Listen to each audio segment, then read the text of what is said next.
Leviticus, and he called, chapter 1, verse 1.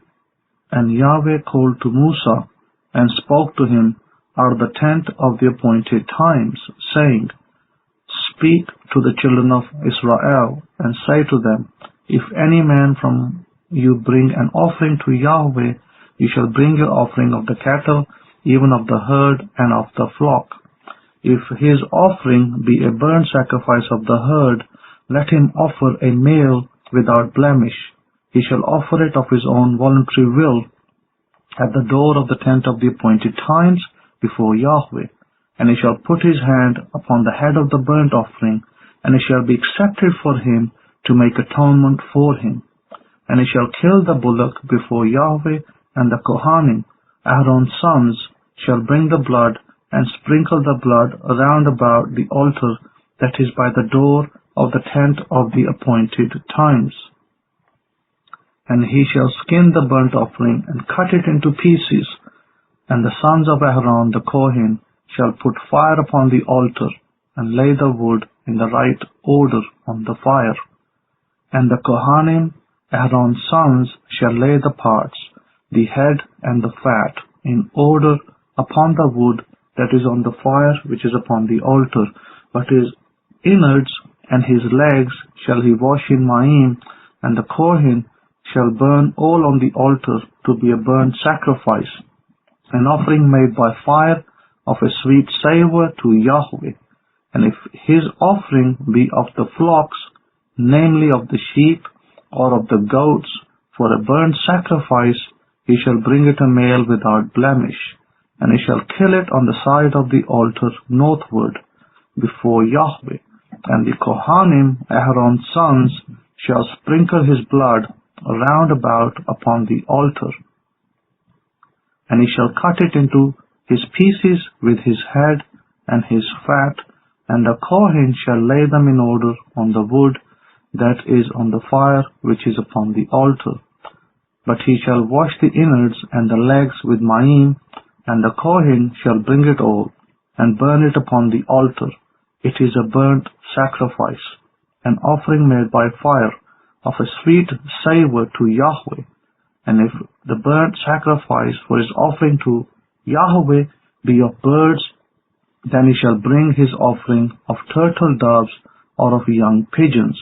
And the Kohen priest shall bring it to the altar, and wring of his head, and burn it on the altar, and the blood there shall be wrung out at the side of the altar. And he shall pluck away his crop with his feathers, and cast it beside the altar on the east part by the place of the ashes. And he shall cleave it with the wings there, but shall not divide it into two parts. And the Kohen shall burn it upon the altar, upon the wood that is upon the fire. It is a burnt sacrifice, an offering made by fire of a sweet savour to Yahweh. Chapter 2. And when any will offer a grain offering to Yahweh, his offering shall be of fine flour. And he shall pour oil upon it, and put frankincense thereon. And he shall bring it to Aaron's sons, the Kohanim, and he shall take there out his handful of the flour, and of the oil, with all the frankincense, and the Kohen shall burn the memorial of it upon the altar, to be an offering made by fire of a sweet savour to Yahweh. And the remainder of the grain offering shall be for Aaron and his sons. It is most set apart of the offerings to Yahweh made by fire. And if you bring a grain offering baked in the oven, it shall be matzah, unleavened cakes, of fine flour mingled with oil, or matzah, unleavened wafers, anointed with oil. And if your grain be a grain offering baked in a pan, it shall be of fine flour, matzah, unleavened bread, mingled with oil. You shall part it in pieces, and pour oil thereon. It is a grain offering. And if your offering be a grain offering baked in the frying pan, it shall be made of fine flour with oil. And you shall bring the grain offering that is made of these things to Yahweh, and when it is presented to the Kohen, he shall bring it to the altar. And the Kohen shall take from the grain offering a memorial, and shall burn it upon the altar. It is an offering made by fire of a sweet savour to Yahweh. And that which is left of the grain offering shall be for Aaron and his sons. It is most set apart of the offering to Yahweh made by fire. No grain offering which you shall bring to Yahweh shall be made with leaven, for you shall burn no leaven, nor any honey in any offering of Yahweh made by fire. As for the grain of the Bikurim, first fruits, you shall offer them to Yahweh, but they shall not be burnt on the altar for a sweet savour. And every grain of your grain offering shall you season with salt. Neither shall you suffer the salt of the covenant of your power to be lacking from your grain offering. With all your offerings you shall offer salt. And if you offer a grain offering of your Bikurim to Yahweh, you shall offer for the grain offering of your Bikurim green ears of wheat dried by the fire, even wheat beaten out of full ears. And you shall put oil upon it, and lay frankincense thereon. It is a grain offering. And the Kohen shall burn the memorial of it, part of the beaten wheat, part of the oil, with all the frankincense. It is an offering made by fire to Yahweh. Chapter 3. And if his grain be a sacrifice of shalom offering, if he offer it of the herd, whether it be a male or female, he shall offer it without blemish before Yahweh. And he shall lay his hand upon the head of his offering, and kill it at the door of the tent of the appointed times. And Aaron's sons, the Kohanim, shall sprinkle the blood upon the altar round about.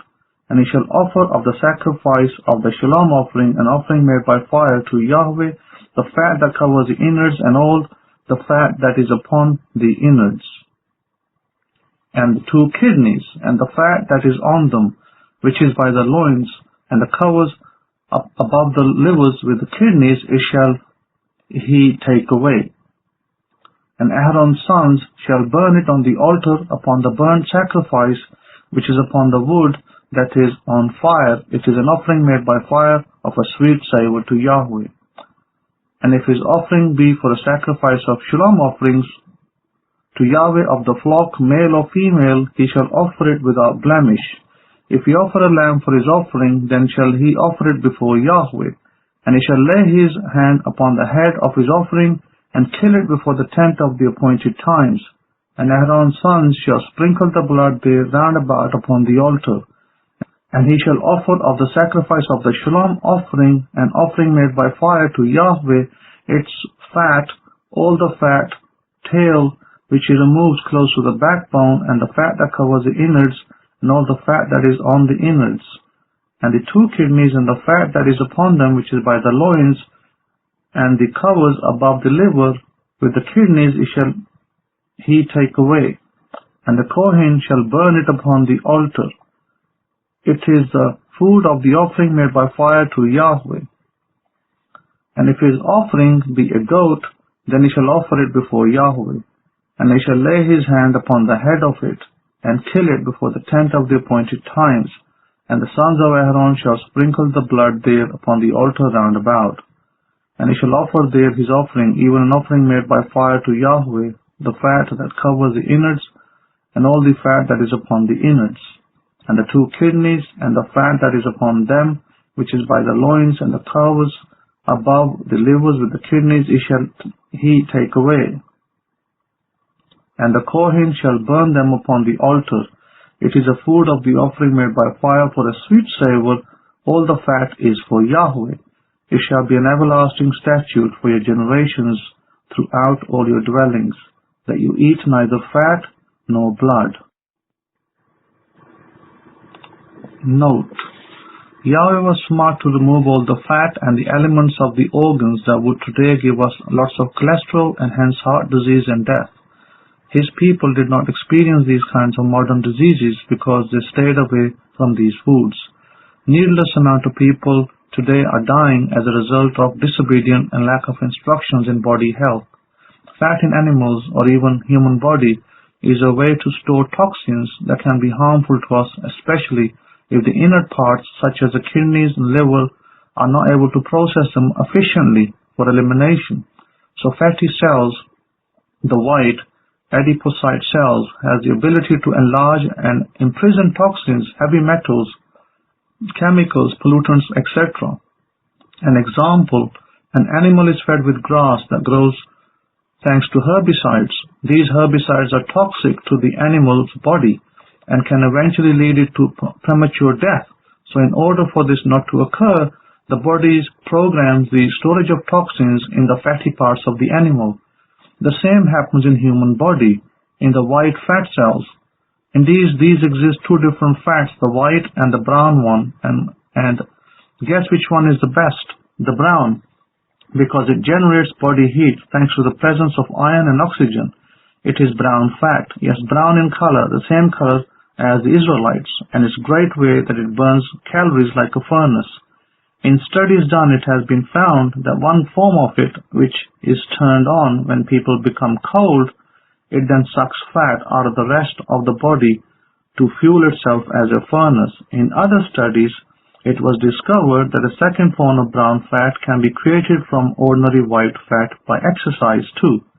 So the inner parts, like the liver, the kidneys, the lungs, the intestines, even the skin, are detoxifying organs. They act as filters, a reason not to eat them. And as saying, if they are not working properly to eliminate toxins from the body, the storage of toxins begins in white fat cells. End quote. Chapter 4.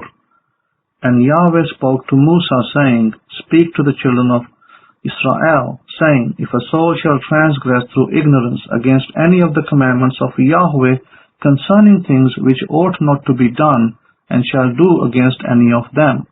If the Kohen that is anointed does transgress according to the transgression of the people, then let him bring for his transgression, which he has transgressed, a young bullock without blemish to Yahweh for a transgression offering. And he shall bring the bullock to the door of the tent of the appointed times before Yahweh, and shall lay his hand upon the bullock's head, and kill the bullock before Yahweh. And the Kohen that is anointed shall take of the bullock's blood, and bring it to the tent of the appointed times. And the Kohen shall dip his finger in the blood, and sprinkle of the blood 7 times before Yahweh, before the veil of the sanctuary. And the Kohen shall put some of the blood upon the horns of the altar of sweet incense before Yahweh, which is in the tent of the appointed times, and shall pour all the blood of the bullock at the bottom of the altar of the burnt offering, which is at the door of the tent of the appointed times.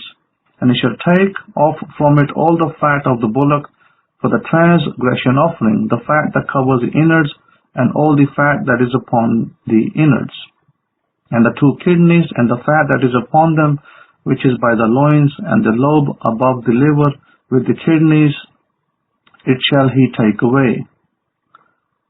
As it was taken off from the bullock of the sacrifice of shalom offerings, and the Kohen shall burn them upon the altar of the burnt offering, and the skin of the bullock and all his flesh, with his head, and with his legs, and his innards, and his dung. Even the whole bullock shall he carry forth outside the camp to a clean place, where the ashes are poured out, and burn him on the wood with fire, where the ashes are poured out, shall he be burnt. And if the whole congregation of Israel transgresses through ignorance, and a thing be hid from the eyes of the assembly, and they have done somewhat against any of the commandments of Yahweh concerning things which should not be done, and are guilty, when the transgression which they have transgressed against it is known, then the congregation shall offer a young bullock for the transgression, and bring him before the tent of the appointed times. And the elders of the congregation shall lay their hands upon the head of the bullock before Yahweh, and the bullock shall be killed before Yahweh. And the Kohen that is anointed shall bring of the bullock's blood to the tent of the appointed times. And the Kohen shall dip his finger in some of the blood, and sprinkle it 7 times before Yahweh, even before the veil. And he shall put some of the blood upon the horns of the altar, which is before Yahweh, that is, in the tent of the appointed times, and shall pour out all the blood at the bottom of the altar of the burnt offering, which is at the door of the tent of the appointed times. And he shall take all his fat from him, and burn it upon the altar. And he shall do with the bullock as he did with the bullock for a transgression offering. So shall he do with this, and the Kohen shall make atonement for them, and it shall be forgiven them. And he shall carry forth the bullock outside the camp, and burn it as he burned the first bullock. It is a transgression offering for the congregation. When a ruler has transgressed and done somewhat through ignorance against any of the commandments of Yahweh, his Elohim, concerning things which should not be done, and is guilty, or if his transgression wherein he has transgressed come to his knowledge, he shall bring his offering, a kid of the goats, a male without blemish. And he shall lay his hand upon the head of the goat, and kill it in the place where they kill the burnt offering before Yahweh. It is a transgression offering. And the Kohen shall take of the blood of the transgression offering with his finger, and put it upon the horns of the altar of burnt offering, and shall pour out the blood at the bottom of the altar of burnt offering. And he shall burn all the fat upon the altar as a fat of the sacrifice of shalom offerings, and the Kohen shall make atonement for him as concerning his transgression, and it shall be forgiven him.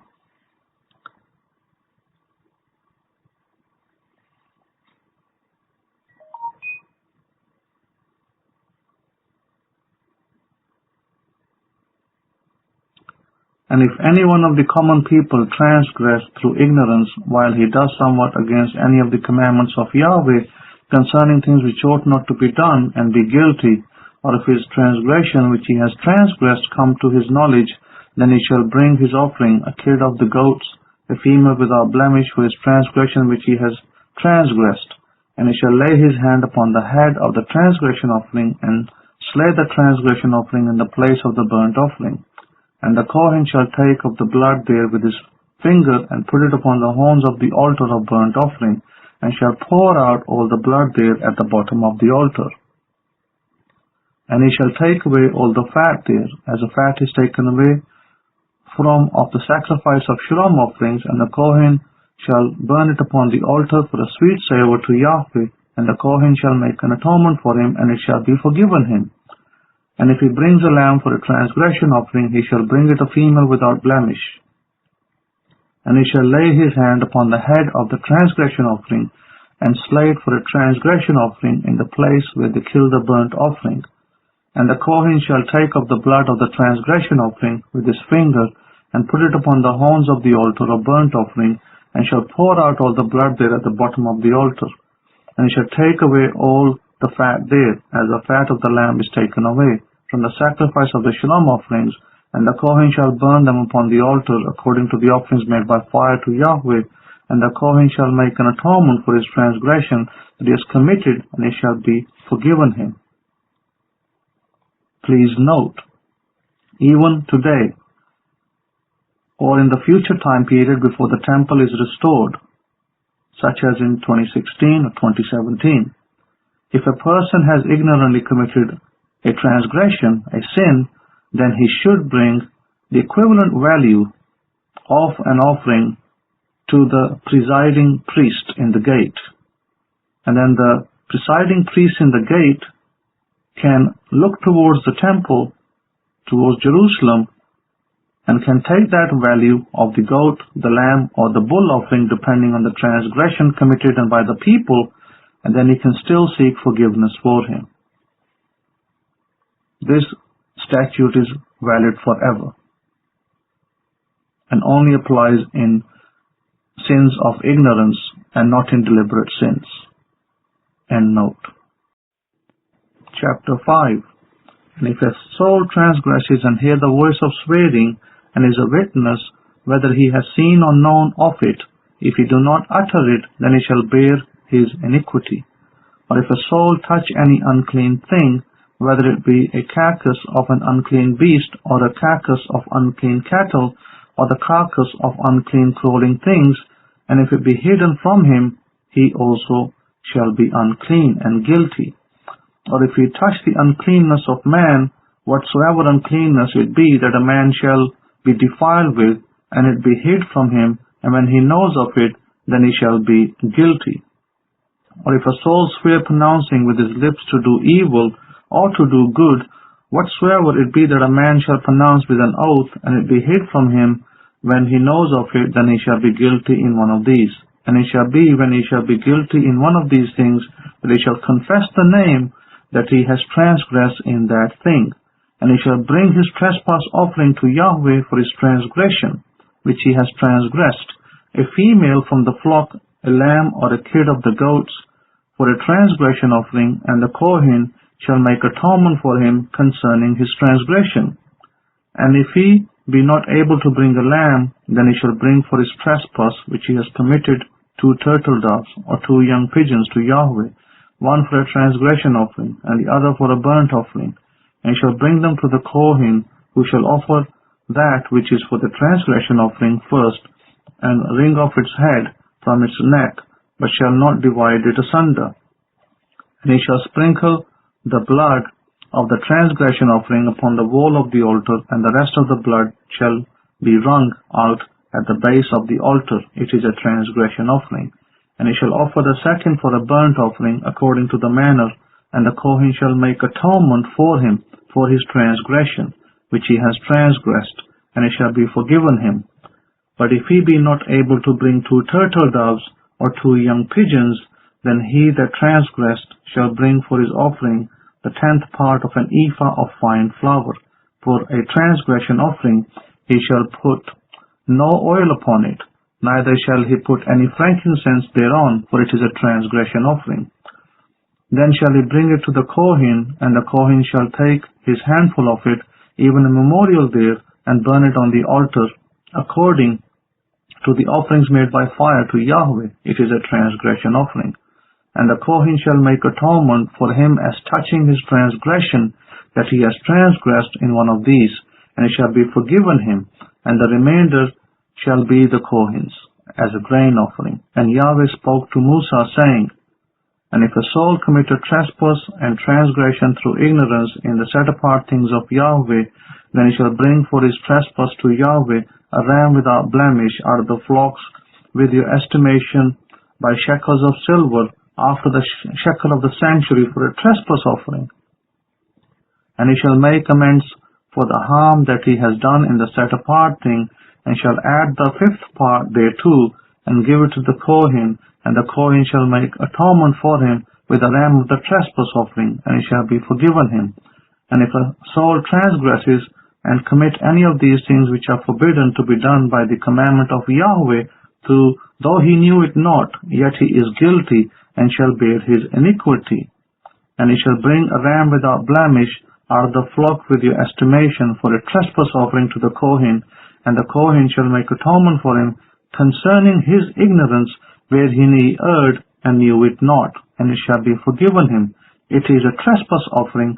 He has certainly trespassed against Yahweh. Note, in verse 15, it is stated that if a soul commit a trespass and transgression through ignorance in the set-apart things of Yahweh, then he should bring for his trespass to Yahweh a ram without blemish out of the flocks, with your estimation by shekels of silver, after the shekel of the sanctuary, for a trespass offering. So what is the shekels of silver, or the shekels of the sanctuary for a trespass offering? According to the Mishnah, this is what is known as a sila, and in the ancient times these were 2 silas or 2 shekelim that corresponded to the shekel of the sanctuary. And note, chapter 6. And Yahweh spoke to Musa, saying, If a soul transgresses and commit a trespass against Yahweh, and lie to his neighbor in that which was given him to keep, or in fellowship, or in a thing taken away by violence, or has deceived his neighbor, or have found that which was lost and lies concerning it, and swears falsely, in any of all these that a man does, transgressing therein, then it shall be, because he has transgressed and is guilty, that he shall restore that which he took violently away, or the thing which he has deceitfully gotten, or that which was given him to keep, or the lost thing which he found, or all that about which he has sworn falsely. He shall even restore it in the principal, and shall add the 5th part more thereto, and give it to him to whom it belongs, in the day of his trespass offering. and shall bring the trespass offering to Yahweh, a ram without blemish, out of the flock, with your estimation for a trespass offering to the Kohen. And the Kohen shall make atonement for him before Yahweh, and it shall be forgiven him for anything of all that he has done in trespassing therein. And Yahweh spoke to Musa, saying, Command Aaron and his sons, saying, This is the instruction of the burnt offering. It is a burnt offering because of the burning upon the altar all night and to the morning, and the fire of the altar shall be burning in it. And the Kohen shall put on his linen garment, and his linen undergarments shall he put upon his flesh, and take up the ashes which the fire has consumed with the burnt offering on the altar, and he shall put them beside the altar. And he shall put off his garments, and put on other garments, and carry forth the ashes outside the camp to a clean place. And the fire upon the altar shall be burning in it, it shall not be put out. And the Kohen shall burn wood on it every morning, and lay the burnt offering in arrangement, and he shall burn thereon the fat of the shalom offerings. The fire shall ever be burning upon the altar, it shall never go out. And this is the instruction of the grain offering. The sons of Aaron shall offer it before Yahweh, before the altar, and he shall take of it his handful of the flour of the grain offering, and of oil there, and all the frankincense which is upon the grain offering, and shall burn it upon the altar for a sweet savour, even the memorial of it to Yahweh. And the remainder there shall Aaron and his sons eat with matzah. Shall it be eaten in the set-apart place, in the court of the tent of the appointed times they shall eat it. It shall not be baked with leaven. I have given it to them for their portion for my offerings made by fire. It is most set apart, and is the transgression offering, and as the trespass offering. All the males among the children of Aaron shall eat of it. It shall be a statute forever in your generations concerning the offerings of Yahweh made by fire. Everyone that touches it shall be set apart. And Yahweh spoke to Musa, saying, This is the offering of Aaron and of his sons, which they shall offer to Yahweh in the day when he is anointed, the 10th part of an ephah of fine flour for a grain offering, perpetual, half of it in the morning and half there at night. In a pan it shall be made with oil, and when it is baked you shall bring it in, and the baked pieces of the grain offering shall he offer for a sweet savour to Yahweh. And the Kohen of his sons that is anointed in his stead shall offer it. It is a statute forever to Yahweh. It shall be wholly burnt. For every grain offering for the Kohen shall be wholly burnt. It shall not be eaten. And Yahweh spoke to Musa, saying, Speak to Aaron and to his sons, saying, This is instruction of the transgression offering. In the place where the burnt offering is killed, shall the transgression offering be killed before Yahweh. It is most set apart. The Kohen that offers it for transgression shall eat it. In the set apart place shall it be eaten, in the court of the tent of the appointed times. Whatsoever shall touch the flesh there shall be set apart. And when there is sprinkling of the blood thereupon any garment, ye shall wash that wherein it was sprinkled in the set apart place. But the earthen vessel wherein it is cooked shall be broken, and if it be cooked in a brazen pot, it shall be both scoured and rinsed in Maim. All the males among the Kohanim shall eat there, it is most set apart. And no transgression offering whereof any of the blood is brought into the tent of the appointed times to reconcile in the set apart place shall be eaten. It shall be burnt in the fire. Note: on the issue of theft, the theft that is recorded and the punishment thereto, these are prescribed to the children of Israel. So when somebody found something and somebody was to bring those things back, again this is prescribed to the children of Israel. These are not meant for the Goyim, the Gentiles. Verses 10 and 11 speak about taking the ashes from the altar outside. Now this particular task was done by a priest, a Kohen, and every morning before the services began, there was the gathering of the priest in the courtyard, and there they would take a lot, and then that lot would decide who the priest would be for that morning to carry the ashes, because that was considered a very auspicious task, very sacred duty. End note. Chapter 7. Likewise, this is instruction of the trespass offering. It is most set apart. In the place where they kill the burnt offering shall they kill the trespass offering, and its blood shall he sprinkle round about upon the altar. And he shall offer of it all the fat there, the tail and the fat that covers the innards, and the 2 kidneys, and the fat that is on them, which is by the loins, and the lobe that is above the liver with the kidneys he shall take away. And the Kohen shall burn there upon the altar for an offering made by fire to Yahweh. It is a trespass offering. Every male among the Kohanim shall eat there. It shall be eaten in the set-apart place. It is most set apart. As a transgression offering is, so is the trespass offering. There is one instruction for them. The Kohen that makes atonement therewith shall have it, and the Kohen that offers any man's burnt offering, even the Kohen shall have to himself the skin of the burnt offering which he has offered, and all the grain offering that is baked in the oven, and all that is dressed in the frying pan, and in the pan shall be the Kohen's that offered it, and every grain offering mingled with oil and dry shall all the sons of Aaron have, one as such as another.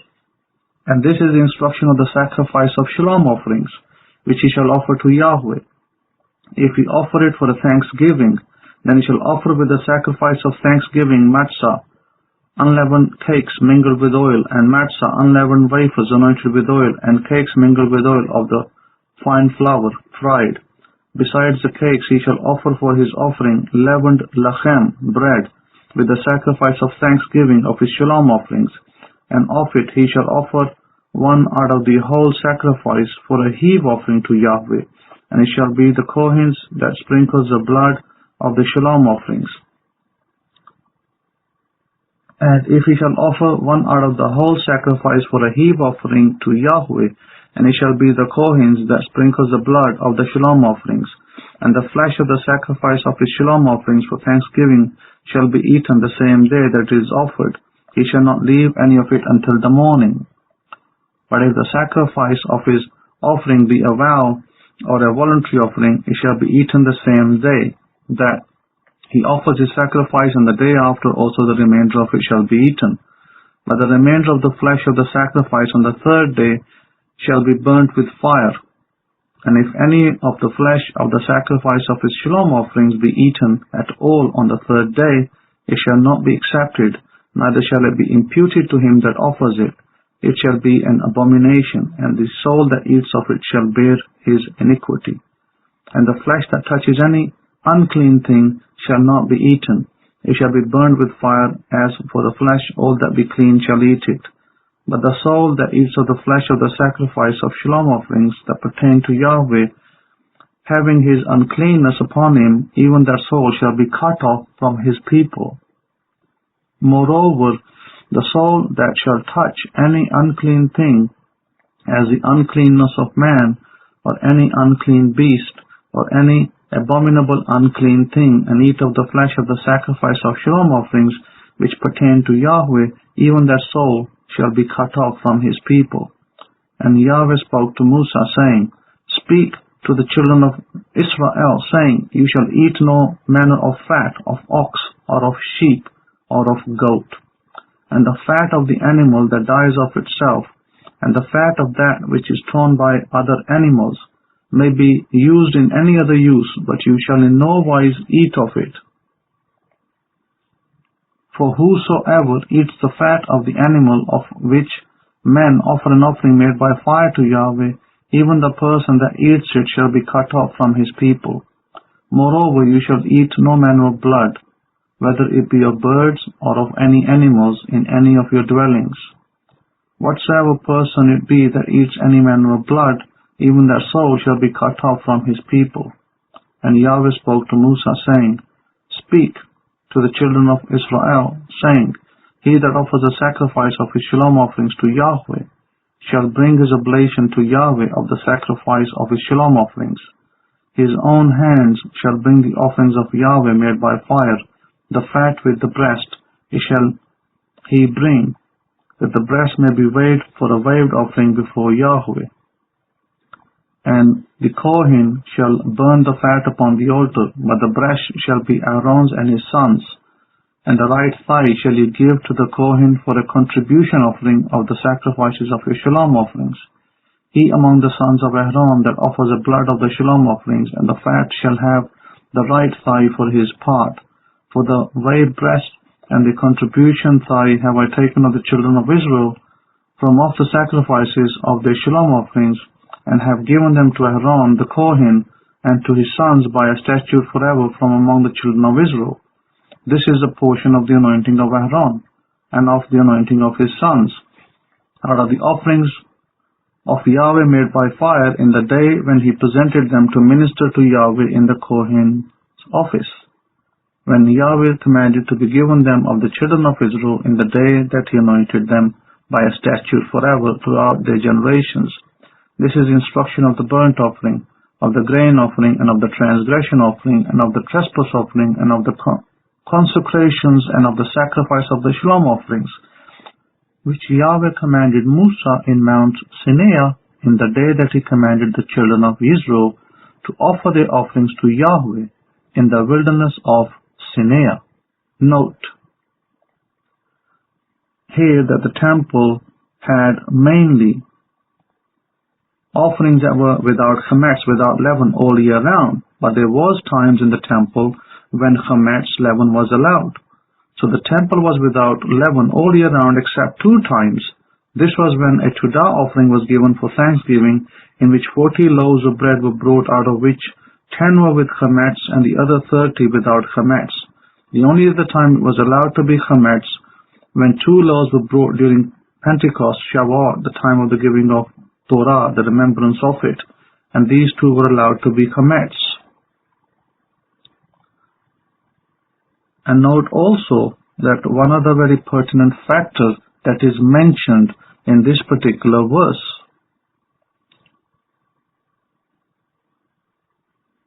And that it speaks about bringing an offering. And it talks about that the offering needs to be eaten until morning. And it cannot be allowed to stand beyond the morning, which indicates to us in the Torah that our days were never sunset to sunset days. We had days beginning sunrise and they ended before the next sunrise. This is a very important point and very relevant to our day, because today most people follow the tradition of sunset to sunset days, which were inaugurated before the destruction of the Second Temple. The other question is, when were the Tudah, or the thank you offering, brought to the temple? And the answer to that is when a person did a long journey, or was perhaps freed from prison, or perhaps recovered from a severe illness. It was at that point that a Tudah offering was brought, with the one mentioned, with a mixture of leavened and unleavened cakes. End note. Chapter 8. And Yahweh spoke to Musa, saying, Take Aaron and his sons with him, and the garments, and the anointing oil, and a bullock for the transgression offering, and 2 rams, and a basket of matzah, unleavened bread. And you gather all the congregation together to the door of the tent of the appointed times. And Musa did as Yahweh commanded him, and the assembly was gathered together to the door of the tent of the appointed times. And Musa said to the congregation, This is the thing which Yahweh commanded to be done. And Musa brought Aaron and his sons, and washed them with Ma'im. And he put upon him the coat, and girded him with the girdle, and clothed him with the robe, and put the ephod upon him, and he girded him with the curious girdle of the ephod, and bound it to him there. And he put the breastplate upon him. Also he put in the breastplate the Urim and the Thummim.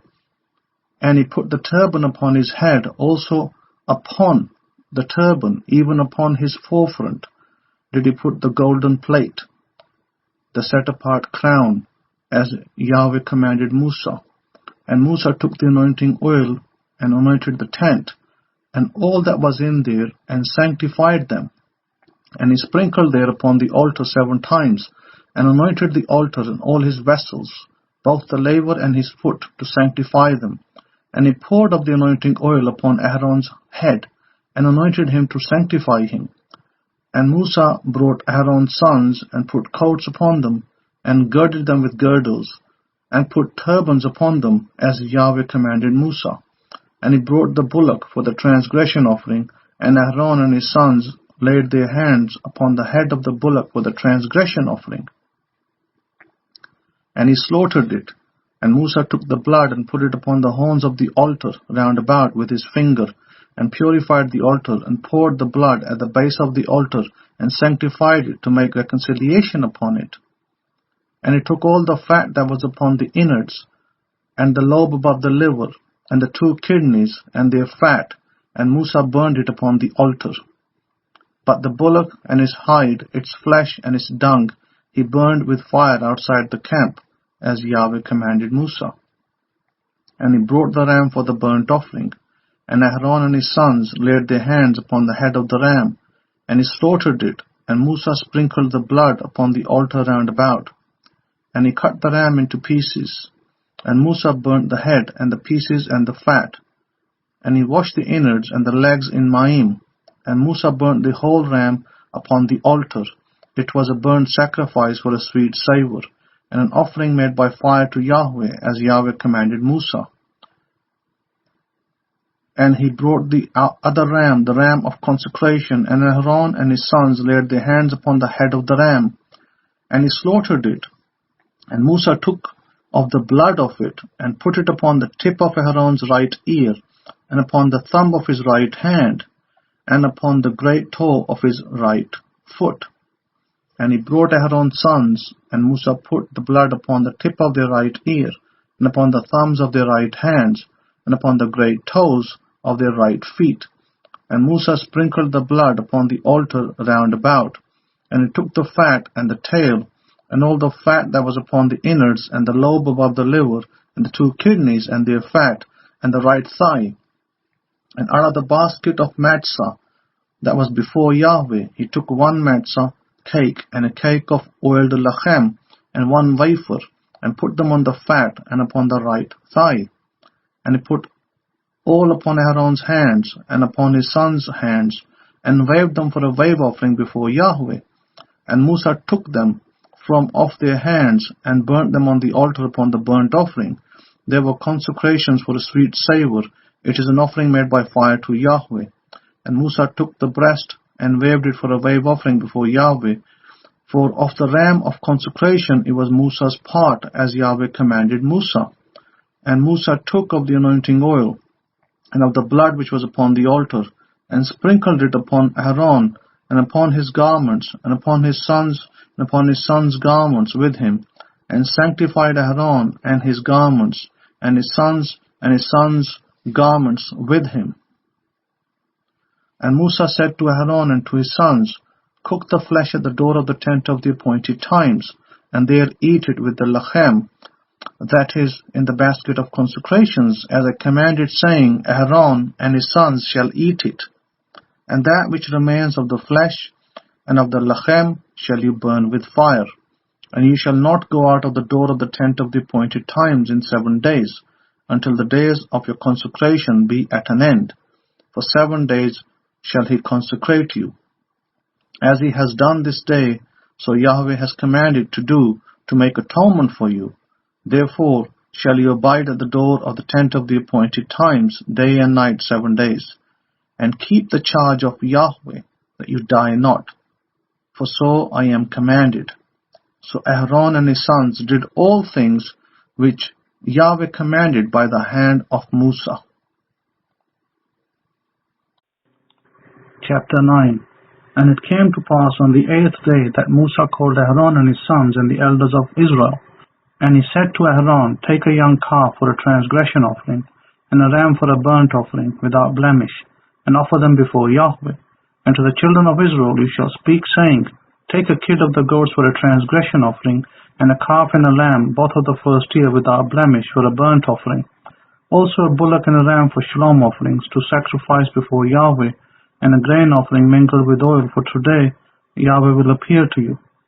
And they brought that which Musa commanded before the tent of the appointed times. And all the congregation drew near, and stood before Yahweh. And Musa said, This is the thing which Yahweh commanded you should do, and the esteem of Yahweh shall appear to you. And Musa said to Aaron, Go to the altar, and offer your transgression offering, and your burnt offering, and make atonement for yourself and for the people, and offer the offerings of the people, and make atonement for them, as Yahweh commanded. Aaron therefore went to the altar, and slaughtered the calf for the transgression offering, which was for himself. And the sons of Aaron brought the blood to him, and he dipped his finger in the blood, and put it upon the horns of the altar, and poured out the blood at the bottom of the altar. But the fat and the kidneys and the lobe above the liver of the transgression offering he burnt upon the altar, as Yahweh commanded Musa. And the flesh and the hide he burnt with fire outside the camp. And he slaughtered the burnt offering, and Aaron's sons presented to him the blood, which he sprinkled round about upon the altar. And they presented the burnt offering to him, with the pieces there and the head, and he burnt them upon the altar. And he did wash the innards and the legs, and burnt them upon the burnt offering on the altar. And he brought the people's offering, and took the goat which was for the transgression offering for the people, and slew it, and offered it for transgression as the first. And he brought the burnt offering, and offered it according to the manner. And he brought the grain offering, and took a handful of it, and burnt it upon the altar, beside the burnt sacrifice of the morning. He slaughtered also the bullock and the ram for the sacrifice of shalom offerings, which was for the people. And Aaron's sons presented to him the blood, which he sprinkled upon the altar round about, and the fat of the bullock and of the ram, the tail and that which covers the innards, and the kidneys and the lobe above the liver. And they put the fat upon the breast, and he burnt the fat upon the altar. And the breast and the right thigh Aaron weighed for a wave offering before Yahweh, as Musa commanded. And Aaron lifted up his hands towards the people, and increased them, and came down from offering of the transgression offering, and the burnt offering, and shalom offerings. And Musa and Aaron went into the tent of the appointed times, and came out, and spoke increases to the people. And the esteem of Yahweh appeared to all the people. And there came a fire out before Yahweh, and consumed upon the altar the burnt offering and the fat, which when all the people saw, they shouted and fell on their faces. Chapter 10. And Nadab and Abihu, the sons of Aaron, took either of them his censer, and put fire therein, and put incense thereon, and offered profane fire before Yahweh, which he commanded them not. And there went out fire from Yahweh, and devoured them, and they died before Yahweh. Then Musa said to Aaron, This is what the word of Yahweh said, I will be set apart through the actions of those that I have brought closer to me, and before all the people. I will be esteemed. And Aaron held his shalom. And Musa called Mishael and Elzaphan, the sons of Uzziel, the uncle of Aaron, and said to them, Come near, carry your brethren from before the sanctuary out of the camp. So they went near, and carried them in their coats out of the camp, as Musa had said. And Musa said to Aaron, and to Eleazar, and to Ithamar his sons, Uncover not your heads, neither rend your clothes, lest you die, and lest wrath come upon all the people, but let your brethren, the whole base of Israel, bewail the burning which Yahweh has kindled. And you shall not go out from the door of the tent of the appointed times, lest you die, for the anointing oil of Yahweh is upon you. And they did according to the word of Musa. And Yahweh spoke to Aaron, saying, Do not drink wine, nor strong drink, you nor your sons with you, when you go into the tent of the appointed times, lest you die. It shall be a statute forever throughout your generations, and that you may distinguish between set apart and not set apart, and between clean and unclean, and that you may teach the children of Israel all the statutes which Yahweh has spoken to them by the hand of Musa. And Musa spoke to Aaron, and to Eleazar, and to Ithamar, his sons that were left, Take the grain offering that remained of the offerings of Yahweh, made by fire, and eat it without the leaven beside the altar, for it is most set apart. And you shall eat it in the set apart place, because it is your due, and your son's due, of the sacrifices of Yahweh made by fire, for so I am commanded. And the whey breast and the contribution thigh shall you eat in a clean place, you and your sons and your daughters with you, for they be your due, and your sons' due, which are given out of the sacrifices of shalom offerings of the children of Israel. The heave shoulder and the whey breast shall they bring with the offerings made by fire of the fat to wave it for a wave offering before Yahweh, and it shall be your and your sons with you by a statute forever, as Yahweh has commanded. And Musa diligently sought the goat of the transgression offering, and behold, it was burnt. And he was angry with Eleazar and Ithamar, the sons of Aaron, which were left alive, saying, Why have you not eaten the transgression offering in the set apart place, seeing it is most set apart, and Elohim has given it to you to bear the iniquity of the congregation, to make atonement for them before Yahweh? Behold, the blood of it was not brought in within the set apart place. You should indeed have eaten it in the set apart place, as I commanded. And I had answered to Musa, Behold, this day have they offered their transgression offering, and their burnt offering before Yahweh, and such things have befallen me. And if I had eaten the transgression offering today, should it have been accepted in the sight of Yahweh? And when Musa heard that, he was content.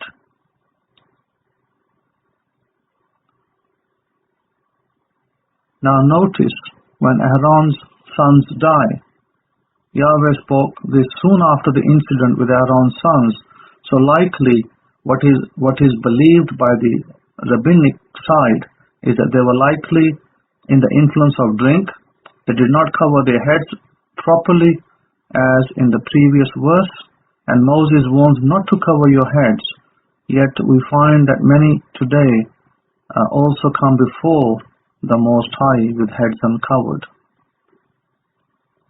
So here what we are seeing is an injunction for the tabernacle or the temple for future time periods, and that this is how it should be.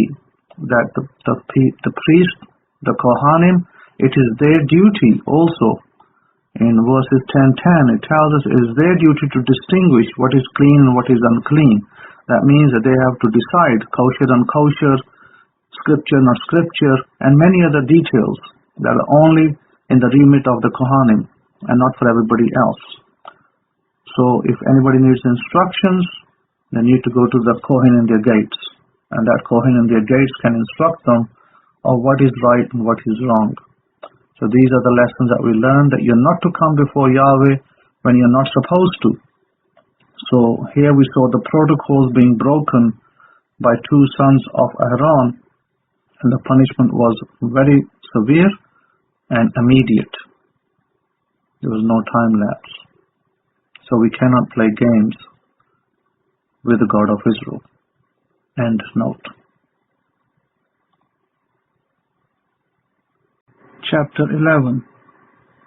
And Yahweh spoke to Musa and to Aaron, saying to them, Speak to the children of Israel, saying, These are the animals which shall eat among all the animals that are on the earth. Whatever divides the hoof and is cloven-footed, and chewing the cud among the animals, that shall you eat. Nevertheless, these shall you not eat of them that chew the cud, or of them that divide the hoof, as the camel, because he chews the cud, but the hoof is not divided, he is unclean to you. And the rabbit, because he chews the cud, but his hoof is not divided, he is unclean to you. And the hare, because he chews the cud, but the hoof is not divided, he is unclean to you. And the pig, though he has a divided hoof, and be cloven-footed, yet he chews not the cud, he is unclean to you. Of their flesh shall you not eat, and their carcass shall you not touch, they are unclean to you. There shall you eat of all that are in the ma'im, Whatsoever has fins and scales in the ma'im, in the seas and in the rivers, them shall you eat. And all that have not fins and scales in the seas and in the rivers, of all that move in the ma'im, and of any living thing which is in the ma'im, they shall be an abomination to you. They shall be even an abomination to you. You shall not eat of their flesh, but you shall have their carcasses in abomination. Whatever has no fins and no scales in the ma'im, that shall be an abomination to you. And these are they which you shall have in abomination among the birds. They shall not be eaten.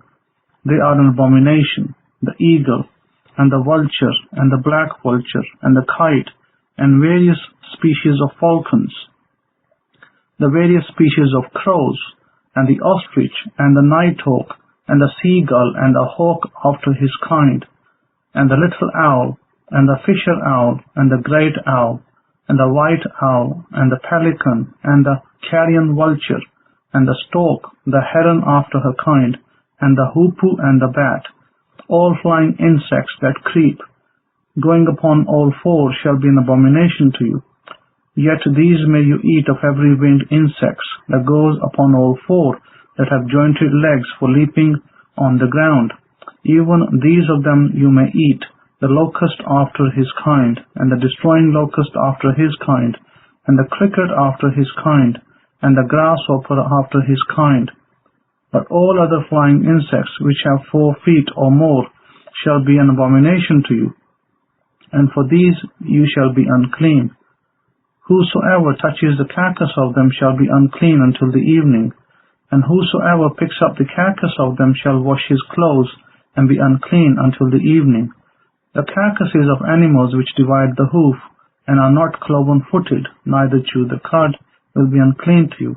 Everyone that touches them shall be unclean. And whatsoever goes upon his paws, among all manner of animals that go on all four, those are unclean to you. Whoever touches their carcass shall be unclean until the evening. And he that carries the carcass of them shall wash his clothes, and be unclean until the evening.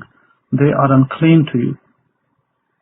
These also shall be unclean to you among the crawling things that crawl upon the earth, the mole, and the mouse, and the tortoise after his kind, and the gecko, and the land crocodile, and the sand reptile, and the sand lizard, and the chameleon.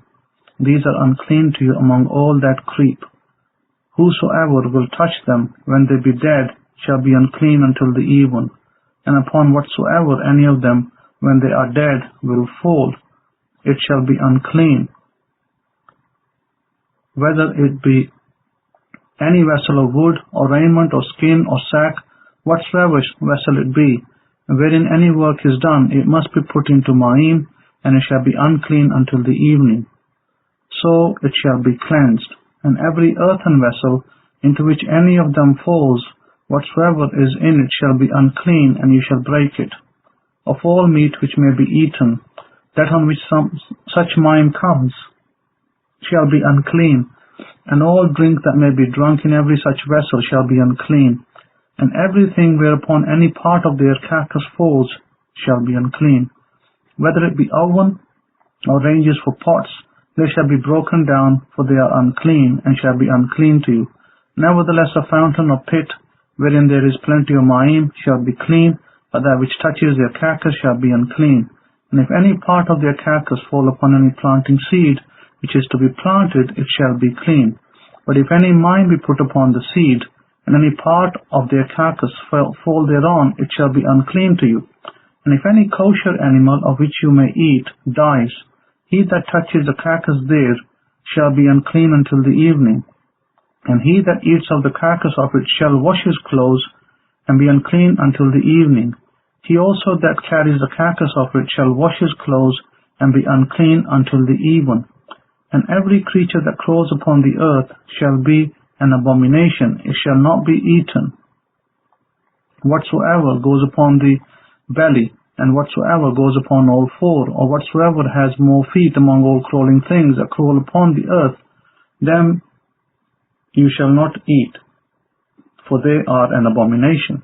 You shall not make yourselves abominable with any crawling thing that crawls, neither shall you make yourself unclean with them, that you should be defiled thereby. For I, Yahweh, your power, you shall therefore sanctify yourselves, and you shall be set apart, for I am set apart. Neither shall you defile yourselves with any manner of crawling thing that crawls upon the earth. For I am Yahweh that brought you up out of the land of Mitzrayim, Egypt, to be your power. You shall therefore be set apart, for I am set apart. This is the instructions of the animals, and of the fowl, and of every living creature that moves in the Ma'im, and of every creature that crawls upon the earth, to make a difference between the unclean and the clean, and between the animal that may be eaten and the animal that may not be eaten. Note, these laws that pertain to which animals the children of Israel are allowed to eat, these laws still apply today in our modern times. Nothing has changed. All these animals that were rendered unclean in the past are still unclean today. So therefore one must take care that they eat kosher food. As such, if you do not eat kosher food, it will lower your spirituality and it will lower your contact with Yahweh. If you took care to eat kosher food, that which is slaughtered correctly, it will render your spirituality to be higher and you will have more closeness with Yahweh. End note. So, and to Aaron, saying to them, speak to the children of Israel, saying, these are the animals which shall eat among all the animals that are on the earth. Whatever divides the hoof and is cloven-footed and chewing the cud among the animals, that shall you eat. Nevertheless, these shall you not eat of them that chew the cud, or of them that divide the hoof, as the camel, because he chews the cud, but the hoof is not divided, he is unclean to you. And the rabbit, because he chews the cud, but his hoof is not divided, he is unclean to you. And the hare, because he chews the cud, but the hoof is not divided, he is unclean to you. And the pig, though he has a divided hoof, and be cloven-footed, yet he chews not the cud, he is unclean to you. Of their flesh shall you not eat, and their carcass shall you not touch, they are unclean to you. There shall you eat of all that are in the Ma'im, whatsoever has fins and scales in the Ma'im, in the seas and in the rivers, them shall you eat. And all that have not fins and scales in the seas and in the rivers, of all that move in the Ma'im, and of any living thing which is in the Ma'im, they shall be an abomination to you. They shall be even an abomination to you. You shall not eat of their flesh, but you shall have their carcasses in abomination. Whatever has no fins and no scales in the Ma'im, that shall be an abomination to you. And these are they which you shall have in abomination among the birds. They shall not be eaten. They are an abomination. The eagle, and the vulture, and the black vulture, and the kite, and various species of falcons, the various species of crows, and the ostrich, and the nighthawk, and the seagull, and the hawk after his kind, and the little owl, and the fisher owl, and the great owl, and the white owl, and the pelican, and the carrion vulture, and the stork, the heron after her kind, and the hoopoe, and the bat, all flying insects that creep, going upon all four, shall be an abomination to you. Yet these may you eat of every winged insects that goes upon all four, that have jointed legs for leaping on the ground. Even these of them you may eat, the locust after his kind, and the destroying locust after his kind, and the cricket after his kind, and the grasshopper after his kind. But all other flying insects which have 4 feet or more shall be an abomination to you, and for these you shall be unclean. Whosoever touches the carcass of them shall be unclean until the evening, and whosoever picks up the carcass of them shall wash his clothes and be unclean until the evening. The carcasses of animals which divide the hoof and are not cloven-footed, neither chew the cud, will be unclean to you. Everyone that touches them shall be unclean. And whatsoever goes upon his paws, among all manner of animals that go on all four, those are unclean to you. Whoever touches their carcass shall be unclean until the evening, and he that carries the carcass of them shall wash his clothes and be unclean until the evening.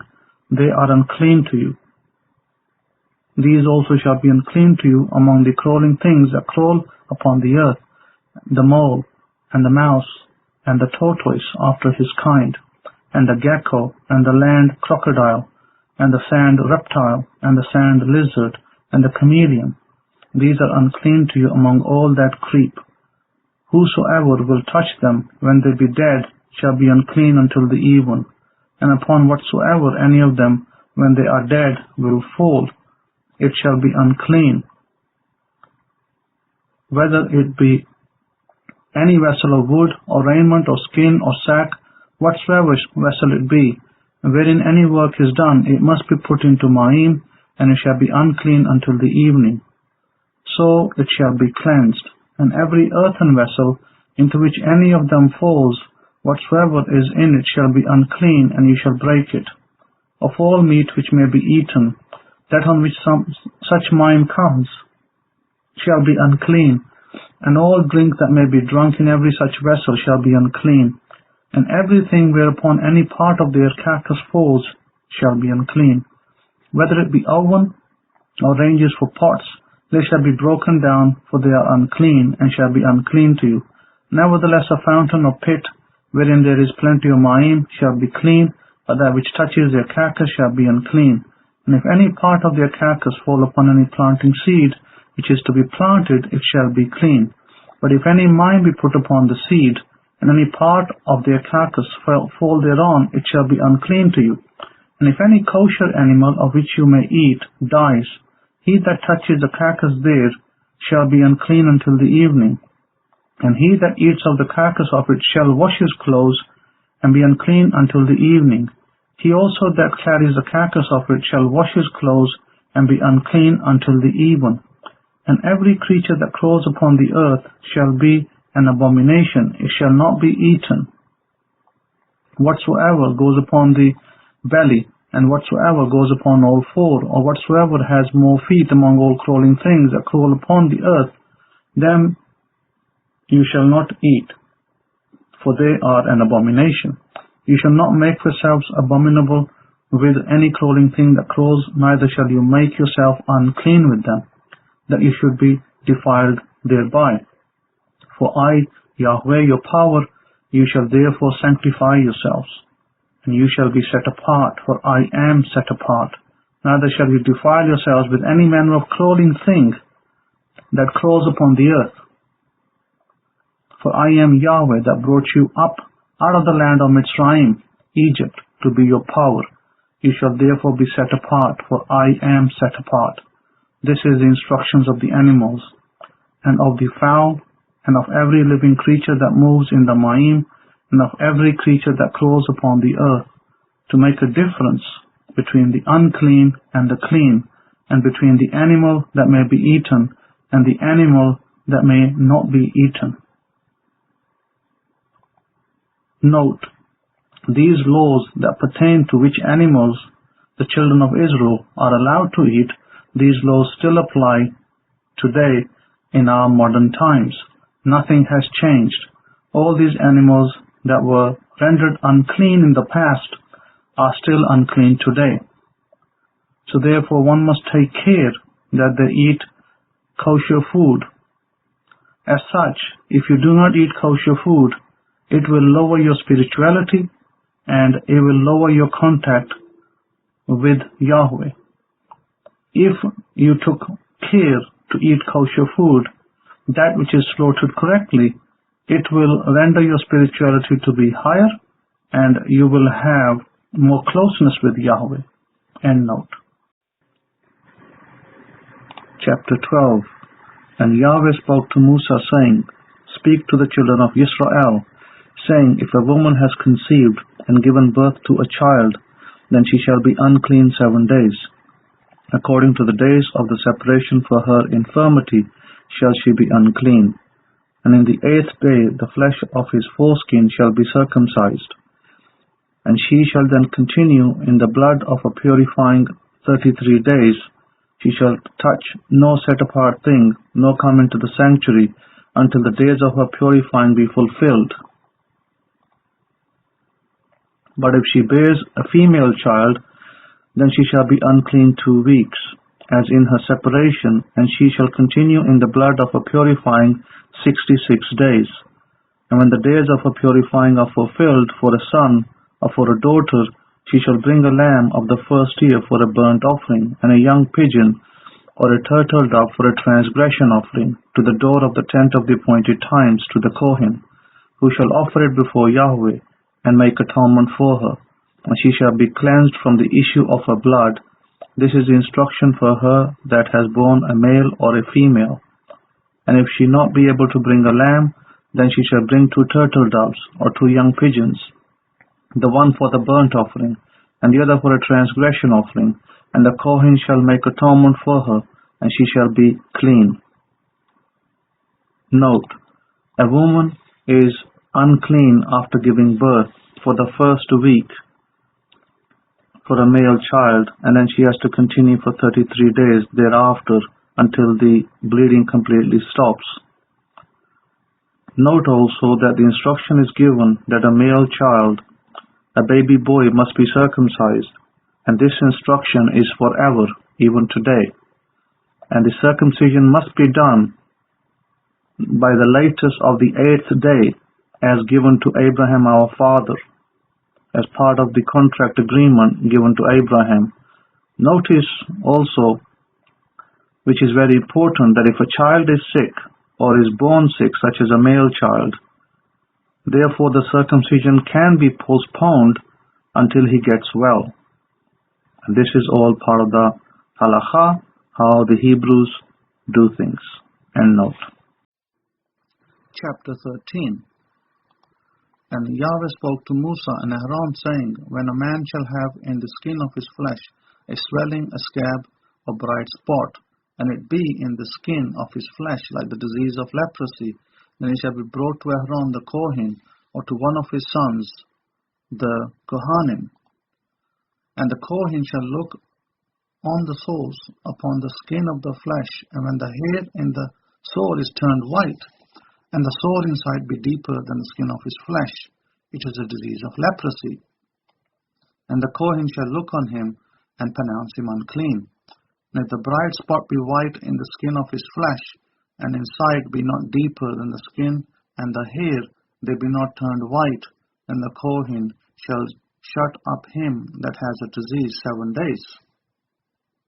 And the Kohen shall look on him the 7th day, and behold, if the sores in his side be at a stay, and the disease spread not in the skin, then the Kohen shall shut him up 7 days more. And the Kohen shall look on him again the 7th day, and behold, if the sore be somewhat dark, and the sore spread not in the skin, the Kohen shall pronounce him clean. It is but a scab, and he shall wash his clothes and be clean. But if the scab spread much abroad in the skin, after that he has been seen by the Kohen for his cleansing, he shall be seen by the Kohen again. And if the Kohen see that, behold, the scab has spread in the skin, then the Kohen shall pronounce him unclean. It is leprosy. When the disease of leprosy is in a man, then he shall be brought to the Kohen, and the Kohen shall see him. And behold, if the swelling be white in the skin, and it have turned the hair white, and there be quick raw flesh in the rising, it is an old leprosy in the skin of his flesh, and the Kohen shall pronounce him unclean, and he shall not shut him up, for he is unclean.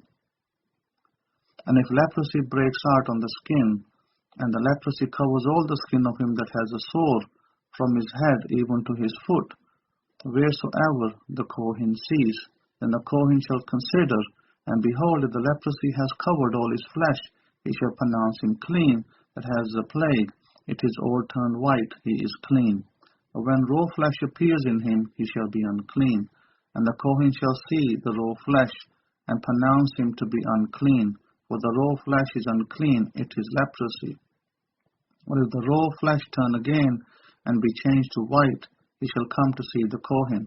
And the Kohen shall see him, and behold, if the sore be turned into white, then the Kohen shall pronounce him clean, that has the plague, he is clean.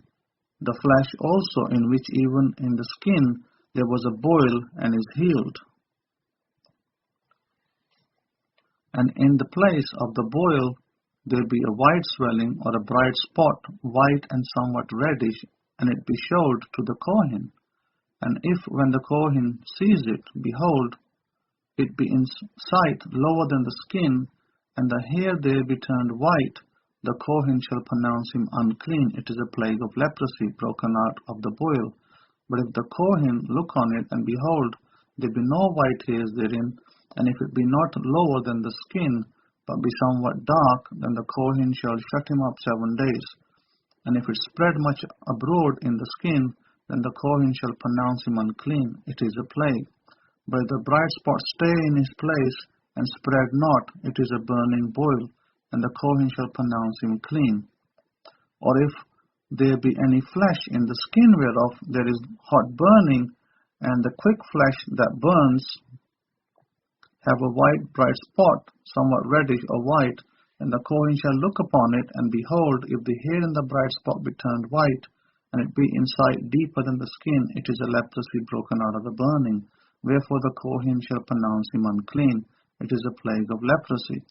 But if the Kohen look on it, and behold, there be no white hair in the bright spot, and it be no lower than the other skin, but be somewhat dark, then the Kohen shall shut him up 7 days. And the Kohen shall look upon him the 7th day, and if it be spread much abroad in the skin, then the Kohen shall pronounce him unclean. It is a plague of leprosy. And if the bright spot stay in his place, and spread not in the skin, but it be somewhat dark, it is a rising of the burning, and the Kohen shall pronounce him clean, for it is an inflammation of the burning. And if a man or woman have a plague upon the head or the beard, then the Kohen shall see the plague, and behold, if it be in sight deeper than the skin, and there be in it a yellow thin hair, then the Kohen shall pronounce him unclean. It is a dry scald, a leprosy of the head or beard. And the Kohen look on the infection of the eruption, and behold, it be not in sight deeper than the skin, and that there is no black hair in it, then the Kohen shall shut him up that has the infection of the eruption 7 days. And the 7th day the Kohen shall look at the sore, and behold, if the eruption spreads not, and there be in it no yellow hair, and the eruption be not in sight deeper than the skin, he shall be shaved, but the eruption shall he not shave, and the Kohen shall shut him up that has the eruption 7 days more. And in the 7th day the Kohen shall look on the eruption, and behold, if the eruption be not spread in the skin, nor be in sight deeper than the skin, then the Kohen shall pronounce him clean, and he shall wash his clothes and be clean. But if the eruption spread much in the skin after his cleansing, then the Kohen shall look at him, and behold, if the eruption be spread in the skin, the Kohen shall not seek for yellow hair, he is unclean. But if the eruption be in his sight at a stay, and that there is black hair grown up therein, the scald is healed, he is clean, and the Kohen shall pronounce him clean. If a man also or a woman have in the skin of their flesh bright spots, even white bright spots, then the Kohen shall look, and behold, if the bright spots in the skin of their flesh be darkish white, it is a freckled spot that grows in the skin, he is clean. And a man whose hair is fallen off his head, he has become bald, yet he is clean. And he that has his hair fallen off from the part of his head toward his face, he is bald in the forehead, yet he is clean. And there be in the bald head, or bald forehead, a white reddish sore, it is a leprosy sprung up in the balding head, or his balding forehead. Then the Kohen shall look at it, and behold, the rising of the sore be white reddish in his bald head, on his balding forehead, as a leprosy appears in the skin of the flesh. He is a leprous man, he is unclean. The Kohen shall pronounce him utterly unclean, his plague is in his head. And the leper in whom the plague is, his clothes shall be torn, and his head uncovered, and he shall put a covering upon his upper lip, and shall cry, unclean, unclean. All the days wherein the plague shall be in him, he shall be defiled, he is unclean. He shall dwell alone, outside the camp shall his habitation be. The garment also that the plague of leprosy is in whether it be a woolen garment or a linen garment, whether it be in the warp or weft of linen or of woolen, whether in leather or in anything made of leather. And if the plague be greenish or reddish in the garment or in the leather, either in the warp or in the weft or anything of leather, it is a plague of leprosy, and shall be shown to the Kohen. And the Kohen shall look at the plague, and shut him up that has the plague 7 days.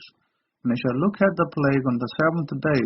If the plague be spread in the garment, either in the warp or in the weft or in leather, or in any work that is made of leather, the plague is a fretting leprosy, it is unclean. He shall therefore burn that garment, not spread on the clothing, fabric covering in woolen, or in linen,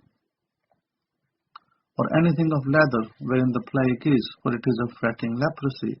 It shall be burnt in the fire. And the Kohen shall look, and behold, the plague be not spread in the garment, either in the spread on the clothing, fabric covering, or anything of leather, then the Kohen shall command that they wash the thing wherein the plague is, and they shall shut it up another 7 days more.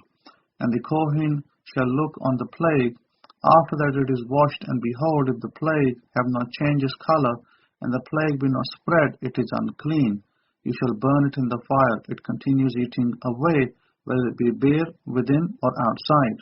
And if the Kohen look, and behold, the plague be somewhat dark, after washing of it, then he shall rend it out of the garment, or out of the leather, or out of the warp, or out of the weft. And if it appear still in the garment, either in the warp or in the weft, or in anything of leather, it is a spreading plague. You shall burn that wherein the plague is with fire. And the garment, either warp or weft, or whatsoever thing of leather it be, which you shall wash, if the plague be departed from them, then it shall be washed the second time, and shall be clean.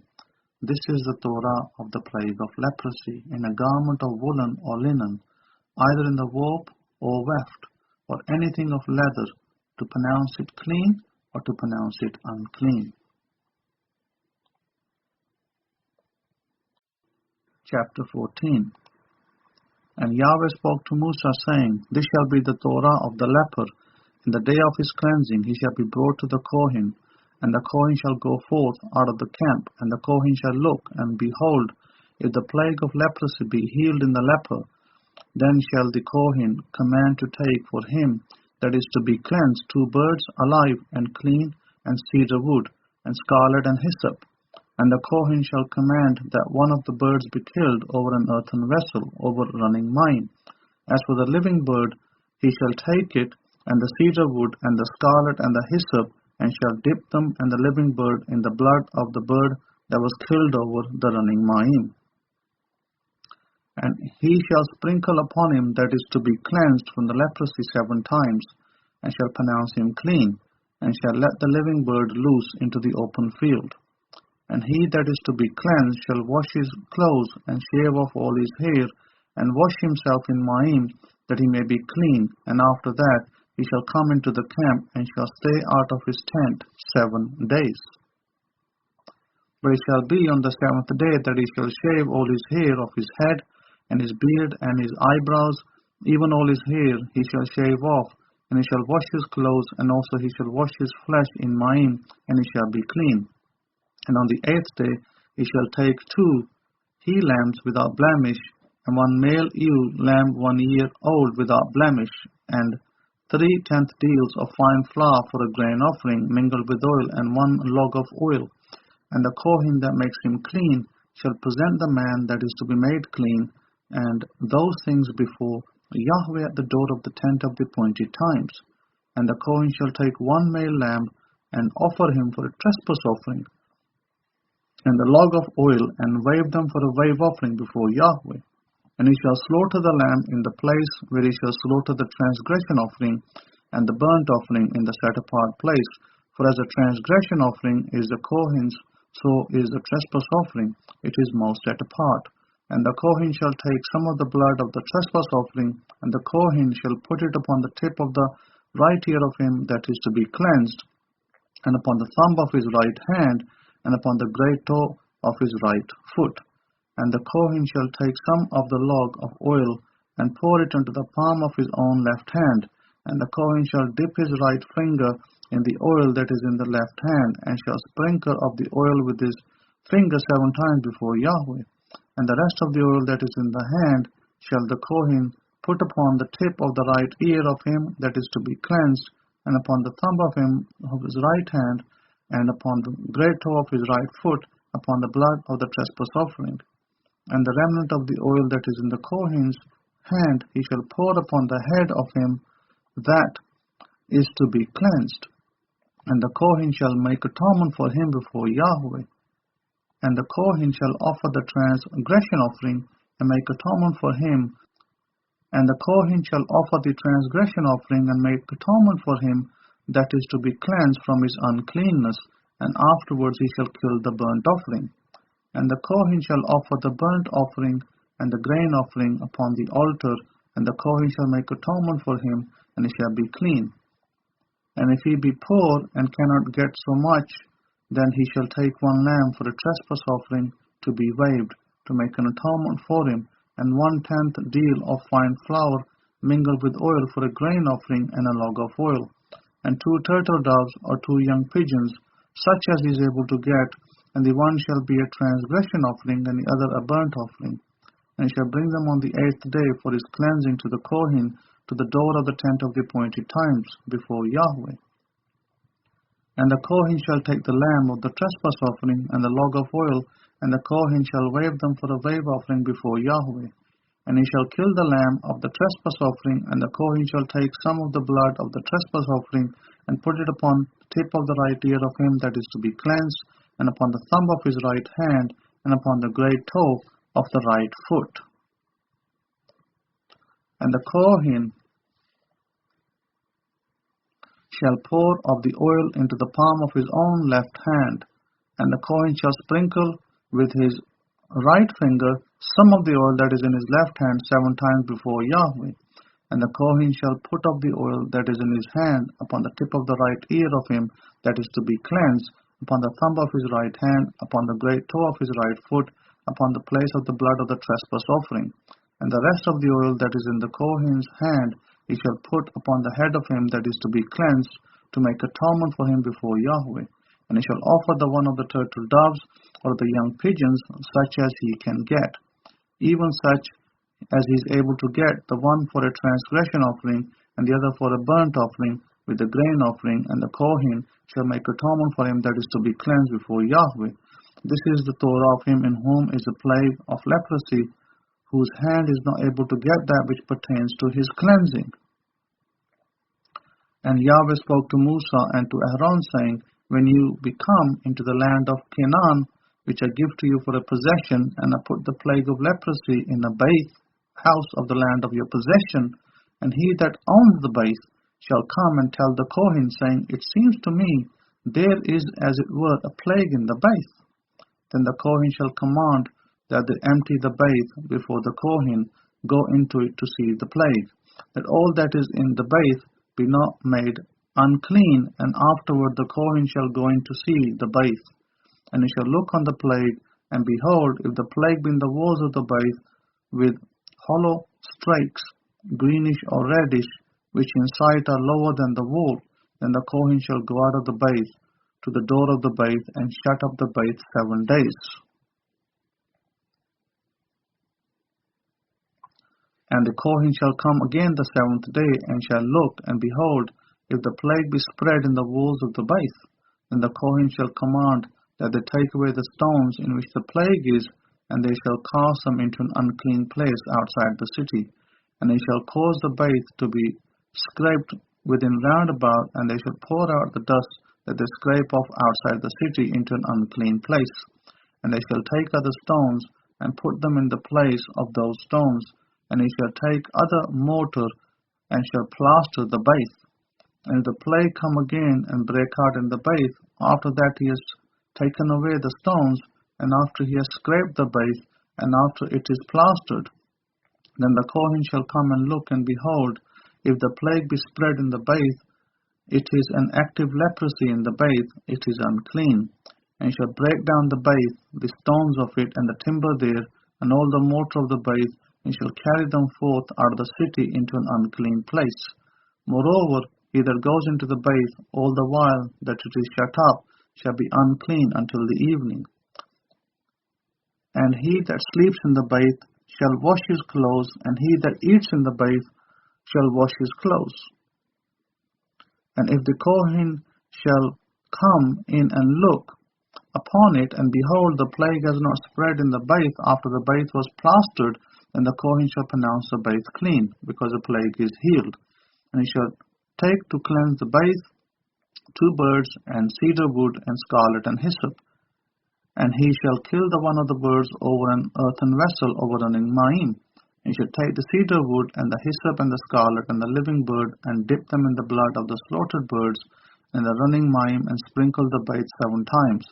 And he shall cleanse the bath with the blood of the bird, and with the running mayim, and with the living bird, and with the cedar wood, and with the hyssop, and with the scarlet. But he shall let go the living bird out of the city into the open fields, and make atonement for the bath, and it shall be clean. This is the Torah for all manner of infections of leprosy and eruptions, and for the leprosy of a garment and of a bath, and for a rising, and for a scab, and for a bright spot, to teach when it is unclean, and when it is clean. This is the Torah of leprosy. Chapter 15. And Yahweh spoke to Musa and to Aaron, saying, Speak to the children of Israel, and say to them, When any man has a discharge out of his flesh, because of his discharge he is unclean. And this shall be his uncleanness in his discharge, whether his flesh run with his discharge, or his flesh be stopped from his discharge, it is his uncleanness. Every bed whereon he lies that has a discharge is unclean, and everything whereon he sits shall be unclean. And whosoever touches his bed shall wash his clothes, and bathe himself in mayim, and be unclean until the evening. And he that sits on anything whereon he sat that has a discharge shall wash his clothes, and bathe himself in mayim, and be unclean until the evening. And he that touches the flesh of him that has a discharge shall wash his clothes, and bathe himself in mayim, and be unclean until the evening. And if he that has the issue spit upon him that is clean, then he shall wash his clothes, and bathe himself in mayim, and be unclean until the evening. And what saddle soever he rides upon that has the discharge shall be unclean. And whosoever touches anything that was under him shall be unclean until the evening. And he that carries any of these things shall wash his clothes, and bathe himself in mayim, and be unclean until the evening. And whomsoever he touches that has the issue, and has not rinsed his hands in mayim, he shall wash his clothes, and bathe himself in mayim, and be unclean until the evening. And the vessel of earth that he touches which has a discharge shall be broken, and every vessel of wood shall be rinsed in mayim. And when he that has a discharge is cleansed from the discharge, then he shall number to himself 7 days for his cleansing, and wash his clothes, and bathe his flesh in running mayim, and shall be clean. And on the 8th day he shall take to him 2 turtle doves or 2 young pigeons, and come before Yahweh to the door of the tent of the appointed times, and give them to the Kohen. And the Kohen shall offer them, the one for a transgression offering, and the other for a burnt offering. And the Kohen shall make atonement for him before Yahweh for his issue. And if any man has an emission of semen, then he shall wash all his flesh in mayim, and be unclean until the evening. And every garment and every skin whereon is a mission of semen shall be washed with mayim, and be unclean until the evening. The woman also with whom this man shall lie with the emission of semen, they shall both bathe themselves in mayim, and be unclean until the evening. And if a woman has a discharge, and her discharge in her flesh be blood, she shall be put apart 7 days, and whosoever touches her shall be unclean until the evening. And everything that she lies upon in her separation shall be unclean. Everything also that she sits upon shall be unclean. And whosoever touches her bed shall wash his clothes, and bathe himself in mayim, and be unclean until the evening. And whosoever touches anything that she sat upon shall wash his clothes, and bathe himself in mayim, and be unclean until the even. And a bee on her bed, or anything of whereon she sits, when he touches it, he shall be unclean until the even. And if any man lie with her at all, and her monthly flow be upon him, he shall be unclean 7 days, and all the bed whereon he lies shall be unclean. And if a woman have a discharge of her blood many days out of the time of a monthly separation, Or if it run beyond the time of a monthly separation, all the days of the discharge of her uncleanness shall be as the days of a monthly separation. She shall be unclean. Every bed whereon she lies, all the days of her discharge shall be to her as a bed of her menstruation, and whatsoever she sits upon shall be unclean, as the uncleanness of her menstruation. And whosoever touches those things shall be unclean, and shall wash his clothes, and bathe himself in Ma'im, and be unclean until the evening. But if she be cleansed of a discharge, then she shall number to herself 7 days, and after that she shall be clean. And on the 8th day she shall take to her 2 turtle doves or 2 young pigeons, and bring them to the Kohen to the door of the tent of the appointed times. And the Kohen shall offer the one for a transgression offering, and the other for a burnt offering, and the Kohen shall make atonement for her before Yahweh for the discharge of her uncleanness. Thus shall you separate the children of Israel from the uncleanness, that they die not in the uncleanness, when they defile my tent that is among them. This is instruction for him that has discharge, and of him who has emission of semen and is defiled with it, and of her that is sick of a monthly separation, and of him that is a discharge of semen, of the man, of the woman, and of him that lies with her that is unclean. Please note that a woman who has a normal monthly flow, her discharge, if it be of 3 days, 4 days, or 5 days, she shall be unclean 7 days, as appointed by Yahweh. Now, if a woman's monthly flow runs to 8 days, as the Torah instructs us, she must wait 7 clean days. That means that, let's say, if her monthly flow runs for 9 days, then she has to add 7 clean days to it. That would be 16 days before she is permitted to her husband. End note. Chapter 16. And Yahweh spoke to Musa after the death of his 2 sons of Aaron, when they drew near before Yahweh and died. And Yahweh said to Musa, Speak to Aaron your brother, that he come not at all times into the set-apart place within the veil before the lid of atonement that was upon the ark, that he die not. For I will appear in the cloud upon the lid of atonement that was upon the ark. Then shall Aaron come into the set-apart place with a young bullock for a transgression offering, and a ram for a burnt offering. He shall put on the set-apart linen coat, and he shall have the linen breeches upon his flesh, and shall be girded with the linen girdle, and with the linen turban shall he be attired. These are set-apart garments, therefore shall he wash his flesh in Ma'im, and so put them on. And he shall take of the congregation of the children of Israel 2 kids of the goats for a transgression offering, and 1 ram for a burnt offering. And Aaron shall offer his bullock of the transgression offering, which is for him, and make atonement for himself and for his ba'ith. And he shall take the 2 goats and present them before Yahweh at the door of the tent of the appointed times. And Aaron shall cast lots upon the 2 goats, 1 lot for Yahweh and the other lot for Azazel. And Aaron shall bring the goat upon which Yahweh's lot fell, and offer him for a transgression offering. But the goat on which the lot fell to be for Azazel shall be presented alive before Yahweh to make an atonement with him, and to let him go for Azazel into the wilderness. And Aaron shall bring the bullock of the transgression offering, which is for him, and shall make atonement for himself and for his ba'ith, and shall kill the bullock of the transgression offering, which is for himself. And he shall take a censer full of burning coals of fire from off the altar before Yahweh, and his hands full of sweet incense, beaten small, and bring it within the veil. And he shall put the incense upon the fire before Yahweh, that the cloud of the incense may cover the lid of atonement that was upon the ark of testimony, that he die not. And he shall take of the blood of the bullock, and sprinkle it with his finger upon the lid of atonement that was upon the ark eastward. And the lid of atonement that was upon the ark shall he sprinkle of the blood with his finger 7 times.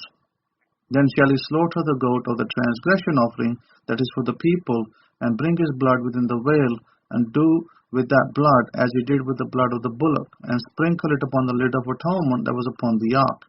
And he shall make atonement for the set-apart place, because of the uncleanness of the children of Israel, and because of their transgressions in all their transgressions.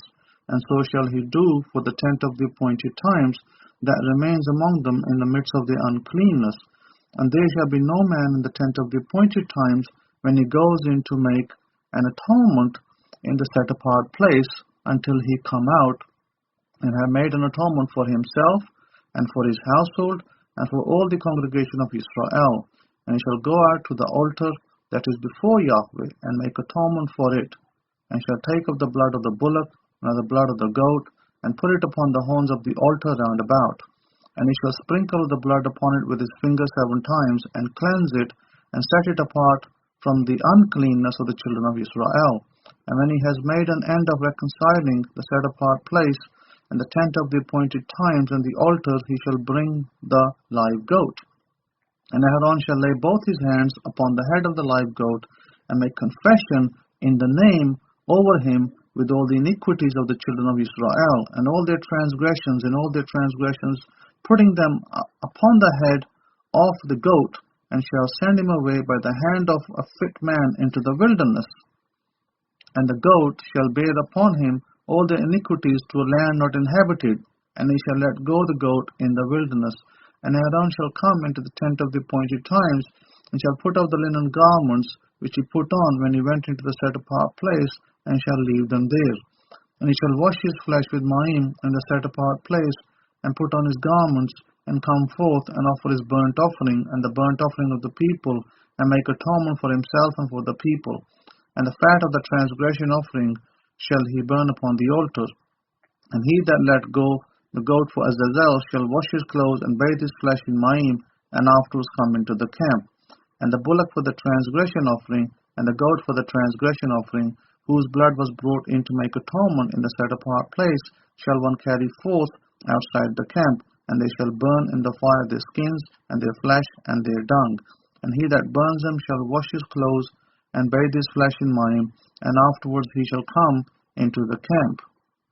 And this shall be a statute forever to you, that in the 7th month, on the 10th day of the month, you shall afflict your souls, and do no work at all, whether it be one of your own country, or a foreigner that lives among you. For on that day shall the Kohen make atonement for you, to cleanse you, that you may be clean from all your transgressions before Yahweh. It shall be a Sabbath of rest to you, and you shall afflict your souls by a statute forever. And the Kohen whom he shall anoint, and whom he shall consecrate to minister in the Kohen's office in his father's stead, shall make the atonement, and shall put on the linen clothes, even the set apart garments. And he shall make atonement for the set apart sanctuary, he shall make atonement for the tent of the appointed times, and for the altar, and he shall make atonement for the Kohanim, and for all the people of the congregation. And this shall be an everlasting statute to you, to make an atonement for the children of Israel, for all their transgressions once a year. And he did as Yahweh commanded Musa.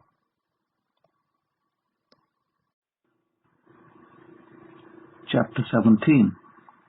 And Yahweh spoke to Musa, saying, Speak to Aaron and to his sons, and to all the children of Israel, and say to them, This is the thing which Yahweh has commanded, saying, Wherever man there be of the base of Israel, that slaughters an ox or lamb or goat in the camp, or that slaughters it out of the camp, and bring it not to the door of the tent of the appointed times, to offer an offering to Yahweh before the tent of Yahweh, blood shall be imputed to that man.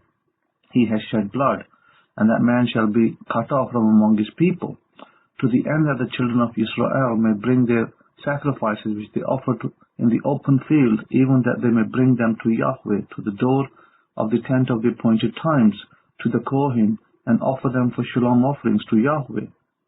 And the Kohen shall sprinkle the blood upon the altar of Yahweh at the door of the tent of the appointed times, and burn the fat for a sweet savour to Yahweh.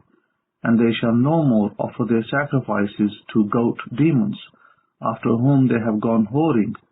This shall be a statute forever to them throughout their generations.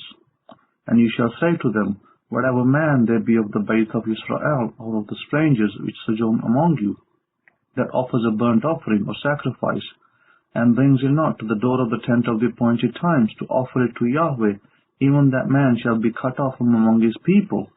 And whatever man there be of the base of Israel, or of the foreigners that sojourns among you, that eats any manner of blood, I will even set my face against that man that eats blood, and will cut him off from among his people. For the life of the flesh is in the blood, and I have given it to you upon the altar to make atonement for your souls, for it is the blood that makes atonement for the soul. Therefore I said to the children of Israel, no soul of you shall eat blood, neither shall any foreigner that lives among you eat blood. And whatever man there be of the children of Israel, or of the foreigners that lives among you, who hunts and catches any animal or bird that may be eaten, he shall even pour out the blood there, and cover it with dust. For it is the life of all flesh, the blood is its life. Therefore I said to the children of Israel, you will not eat the blood of any flesh, for the life of all flesh is its blood. Whosoever eats it shall be cut off. And every soul that eats that which died of itself, or that which was torn by other animals, whether it be one of your own country or a foreigner, he shall both wash his clothes and bathe himself in Mayim, and be unclean until the evening, then shall he be clean. But if he wash them not, nor bathe his flesh, then he shall bear his iniquity. Chapter 18. And Yahweh spoke to Musa, saying, Speak to the children of Israel, and say to them, I am Yahweh your power. You must not do as they do in the land of Mitzrayim, where you lived, and as they do in the land of Canaan, where I bring you. You shall not do, neither shall you walk in their ordinances. You shall do my judgments, and keep mine ordinances, to walk therein. I am Yahweh your power. You shall therefore keep my statutes, and my judgments, which if a man do, he shall have life in them. I am Yahweh. None of you shall approach to any that is near of kin to him, to uncover their nakedness. I am Yahweh. The nakedness of your father, or the nakedness of your mother, shall you not uncover. She is your mother. You shall not uncover her nakedness. The nakedness of your father's wife shall you not uncover. It is your father's nakedness. The nakedness of your sister, the daughter of your father, and also the daughter of your mother, whether she be born at home or born abroad, even their nakedness you shall not uncover. The nakedness of your son's daughter, or of your daughter's daughter, even their nakedness you shall not uncover, for theirs is your own nakedness. The nakedness of your father's wife's daughter, the one born through your father, is your sister. You shall not defile her, nor uncover her. You shall not uncover the nakedness of your father's sister. She is your father's near kinswoman. You shall not uncover the nakedness of your mother's sister, for she is your mother's near kinswoman. You shall not uncover the nakedness of your father's brother. You shall not approach to his wife. She is your aunt. You shall not uncover the nakedness of your daughter-in-law. She is your son's wife. You shall not uncover her nakedness. You shall not uncover the nakedness of your brother's wife. It is your brother's nakedness. You shall not uncover a woman stroke wife and her daughter's nakedness. You shall not take her son's daughter and her daughter's daughter to uncover the nakedness, for they are her relatives, for it is a violation. And you shall not take a wife to her sister as an adversary to uncover her nakedness, together beside the other in her lifetime. Also you shall not approach to a woman to uncover her nakedness during her monthly flow separation. Moreover, you shall not lie carnally with your neighbor's wife to defile yourself with her. And you shall not let any of your offspring be put through the fire for Malach, neither shall you profane the name of your power. I am Yahweh. You shall not lie with men as with women, it defiles ritually. Neither shall you lie with any animal to defile yourself therewith, neither shall any woman stand before an animal to lie down with it is confusion. Defile not you yourselves in any of these things, for in all these the nations are defiled, which I cast out before you, and the land is defiled.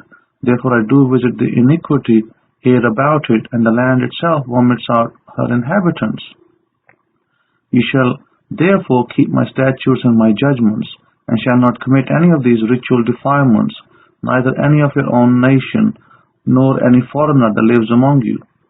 For all these ritual defilements have the men of the land done, which were before you, and the land is defiled. Do not make the land vomit you out also when you defile it, as it did the nations that were before you. For whosoever shall commit any of these abominations, even the souls that commit them, shall be cut off from among their people. Therefore shall you keep mine ordinance, that you commit not any one of these ritual defilements, which were committed before you, and that you defile not yourselves therein. I am Yahweh your power. Chapter 19. And Yahweh spoke to Musa, saying, Speak to all the congregation of the children of Israel, and say to them, You shall be set apart, for I, Yahweh, your power, am set apart. Each of you must respect his mother and his father, and guard my Sabbaths. I am Yahweh, your power. Do not turn to idols, nor make for yourselves molten Elohim. I am Yahweh, your power. For if you offer a sacrifice of shalom offerings to Yahweh, you shall offer it at your own will. It shall be eaten the same day you offer it, and the day after, and if any remains until the third day, it shall be burnt in the fire. And if it be eaten at all on the third day, it is abominable, it shall not be accepted. Therefore everyone that eats it shall bear his iniquity, because he has profaned the set-apart thing of Yahweh, and that soul shall be cut off from among his people. And when you reap the harvest of your land, you shall not wholly reap the corners of your field, neither shall you gather the gleanings of your harvest. And you shall not glean your vineyard, neither shall you gather every grape of your vineyard. You shall leave them for the poor and foreigner. I am Yahweh, your power. You shall not steal, neither deal falsely, neither lie one to another. And you shall not swear by my name falsely, neither shall you desecrate the name of your power. I am Yahweh. You shall not defraud your neighbor, neither rob him.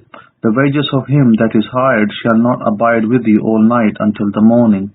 You shall not curse the deaf, nor put a stumbling block before the blind, but shall fear your power. I am Yahweh.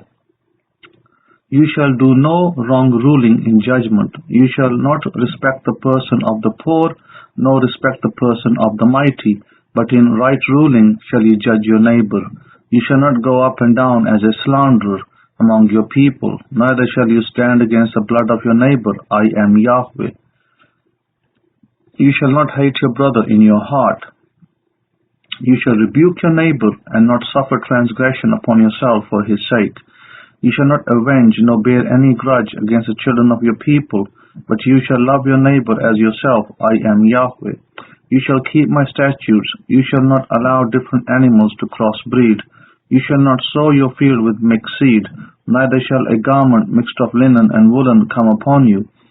And whosoever lies carnally with a woman that is a bondmaid, betrothed to a husband, and not at all redeemed, no freedom given her, she shall be scourged.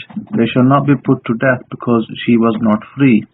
And he shall bring his trespass offering to Yahweh to the door of the appointed times, even a ram for a trespass offering. And the Kohen shall make atonement for him with the ram of the trespass offering before Yahweh for his transgression which he has done, and the transgression which he has done shall be forgiven him. And when he shall come into the land, and shall have planted all manner of trees for food, then you shall count the fruit there as forbidden. 3 years shall it be as forbidden to you, it shall not be eaten. But in the 4th year all the fruit there shall be set apart to praise Yahweh. And in the 5th year shall you eat of the fruit there, that it may yield to you the increase there. I am Yahweh, your power. You shall not eat anything with the blood, neither shall you practice any type of divination or black magic. You shall not round the corners of your heads, neither shall you destroy the payot, the sides of your beard. You shall not make any cuttings in your flesh for the dead, nor print any tattoos upon you. I am Yahweh. Do not prostitute your daughter to cause her to be a whore, lest the land fall to whoredom, and the land become full of wickedness. You shall keep my Sabbaths, and reverence my sanctuary. I am Yahweh.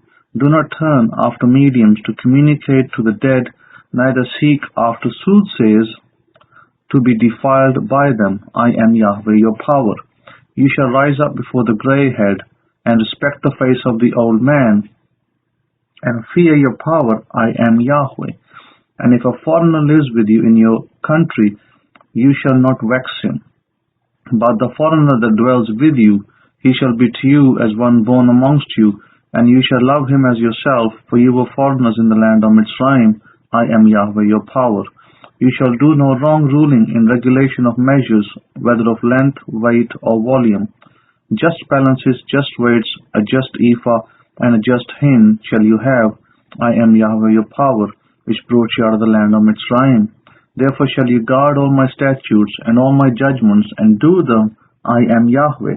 Now please note, when we are told in this chapter, you shall not make any cuttings in your flesh for the dead, nor print any tattoos. The tattoos that we are talking about over here apply to tattoos which represent other gods of nations. They do not apply to simple tattoos like perhaps a flower, perhaps a name, or anything like that. You are allowed to print the name of Yahweh on your hand, on your arm, etc. That is not forbidden. You are allowed to print pictures, things of animals that do not represent any deity. So the injunction here of printing on your skin is regarding what the ancient nations did when they printed the names of their gods and the names and the pictures of their gods.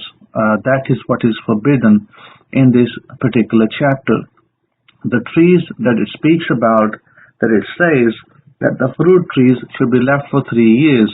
This typically applies in the land of Israel only, but if you extend it to apply outside the land of Israel, then for the first 3 years you must not eat the fruit. The tree must be circumcised.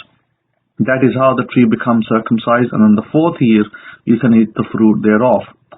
As I said earlier, the injunction is really for the land of Israel only, not fruit outside the land.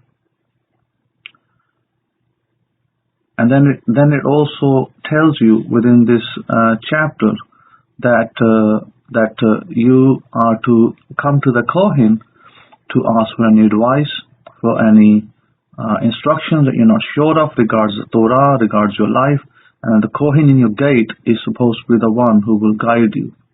We also see here in verses 32, you shall not rise up before the grey head, or the respectful face of the old man. Here we're not talking about just an old man or just somebody with grey hair.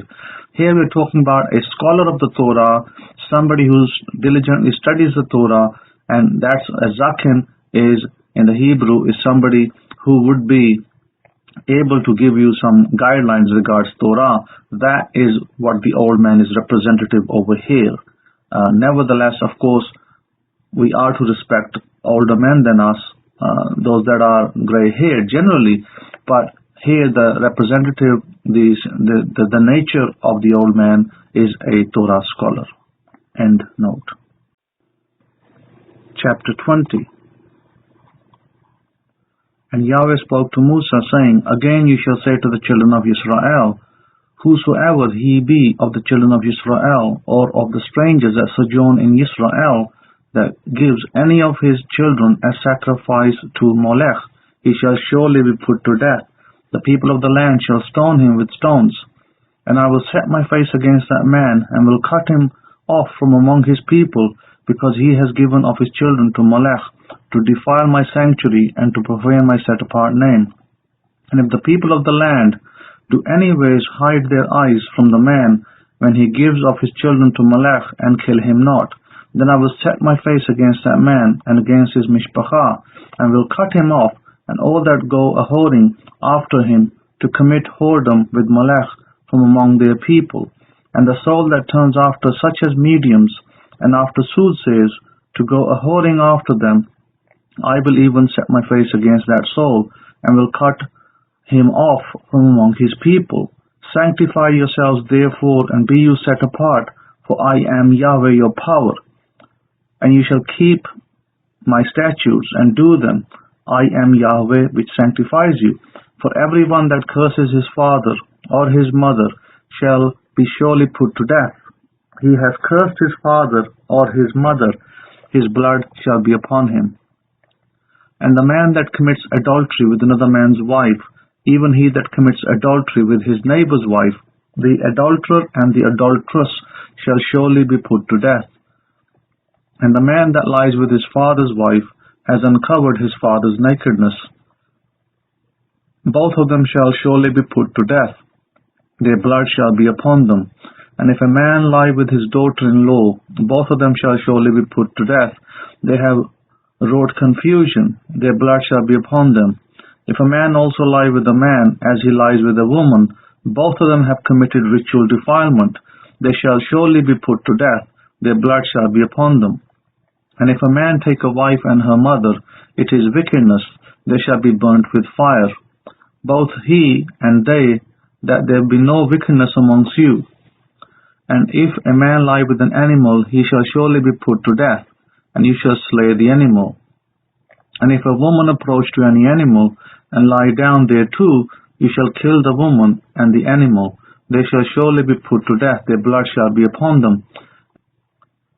And if a man shall take his sister, his father's daughter, and also his mother's daughter, and see her nakedness, and she see his nakedness, it is a wicked thing, and they shall be cut off in the sight of their people.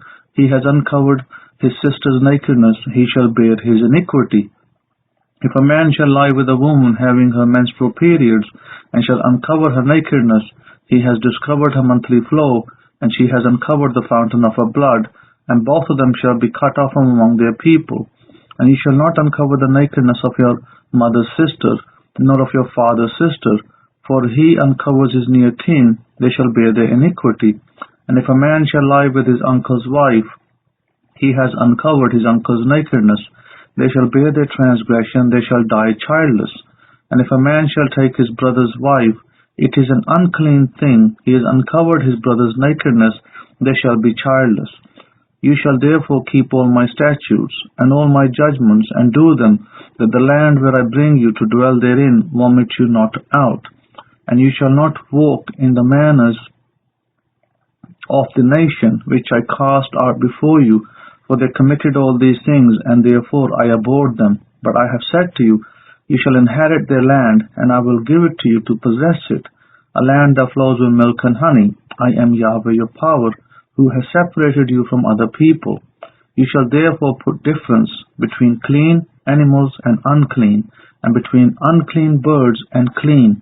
And you shall not make your souls abominable by animals, or by birds, or by any manner of creatures that crawls on the ground, which I have separated from you as unclean. And you shall be set apart to me, for I Yahweh am set apart, and have severed you from other people, that you should be mine. A man also, a woman that is a medium, or that is a soothsayer, shall surely be put to death. They shall stone them with stones, their blood shall be upon them.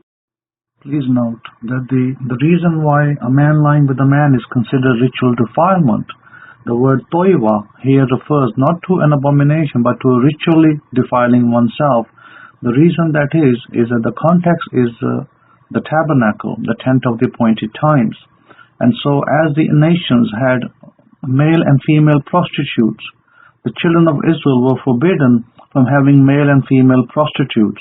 So the context, in light of the scriptures in the Torah, is male and female prostitutes, and not just any man having a relationship with another man, as it happens in the nations. It's not to do in such a way. End note. Chapter 21.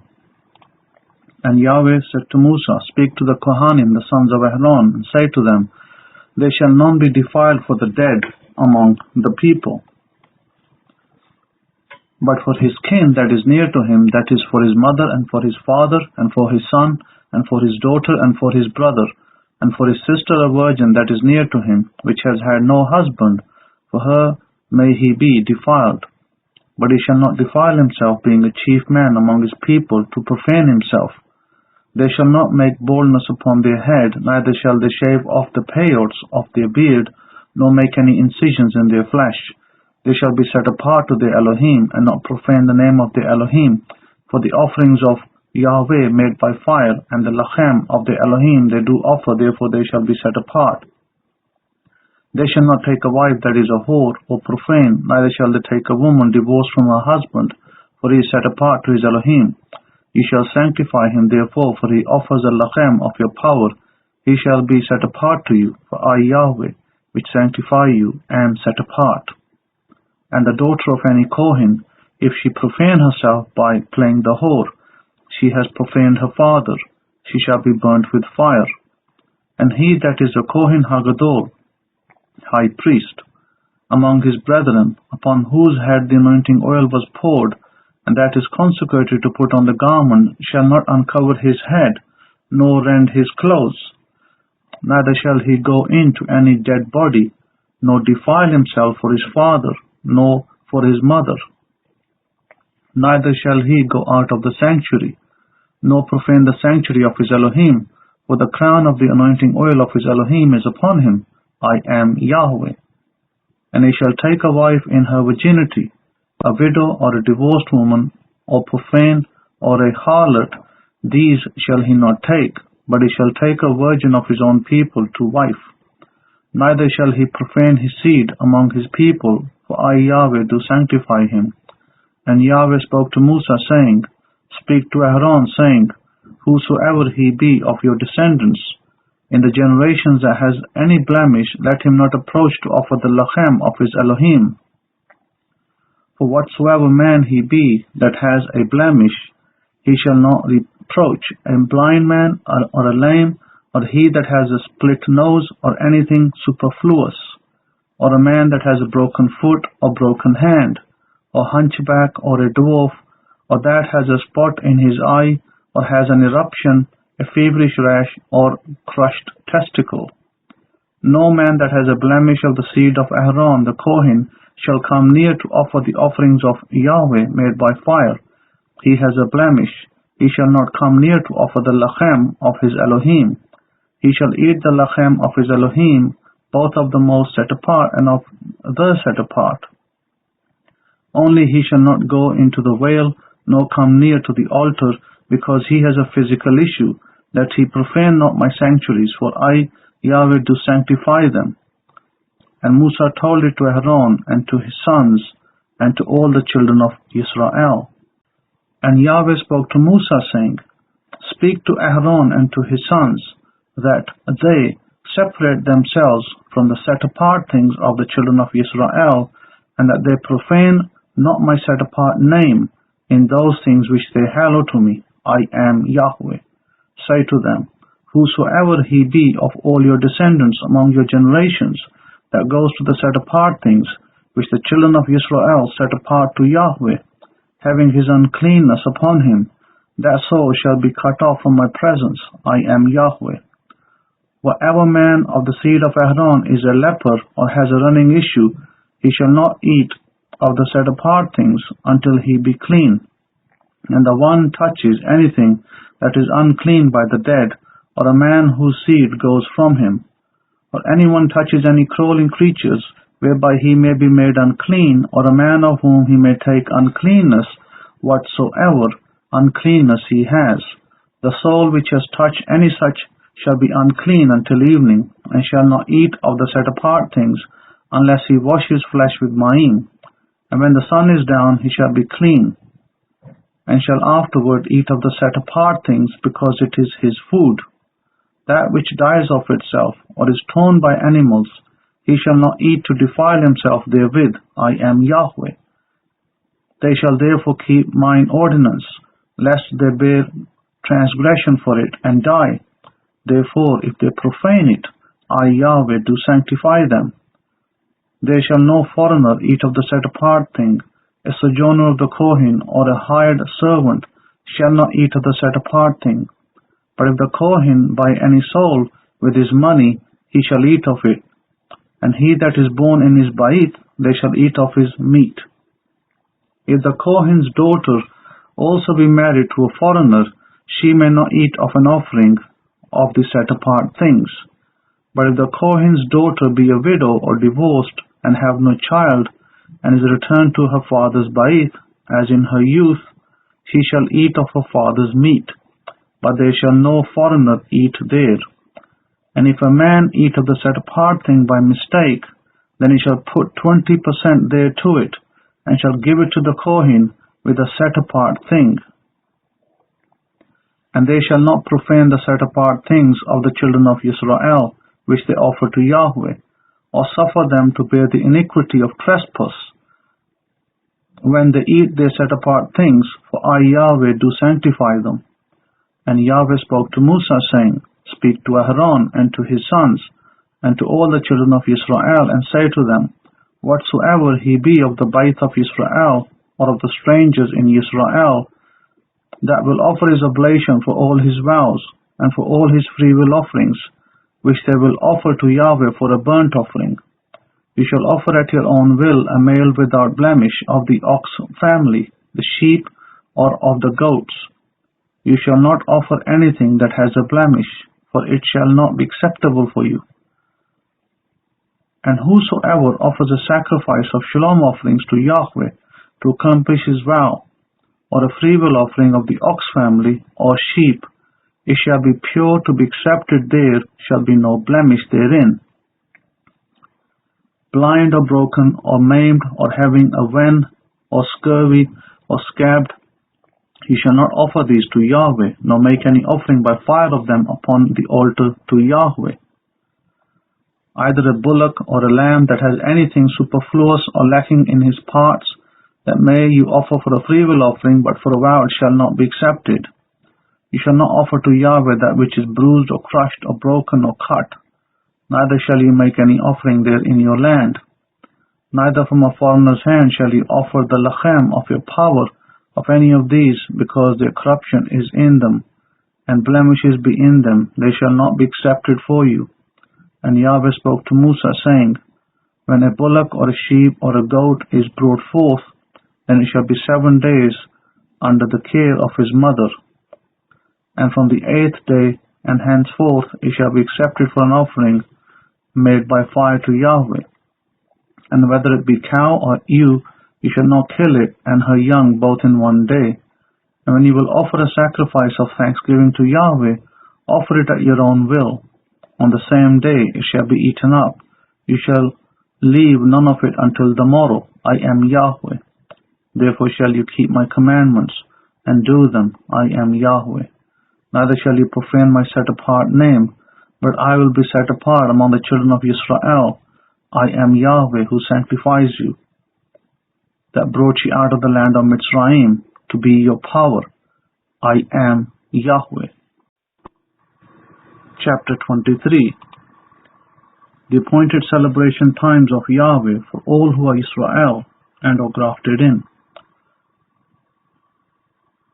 And Yahweh spoke to Musa, saying, Speak to the children of Israel and say to them, concerning the Moadim, the appointed times of Yahweh, which you shall proclaim to be set apart assemblies, even these are my feasts.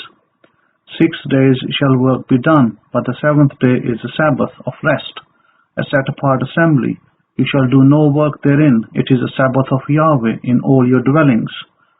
These are the Moadim of Yahweh, even set apart convocations, which you shall proclaim in their seasons.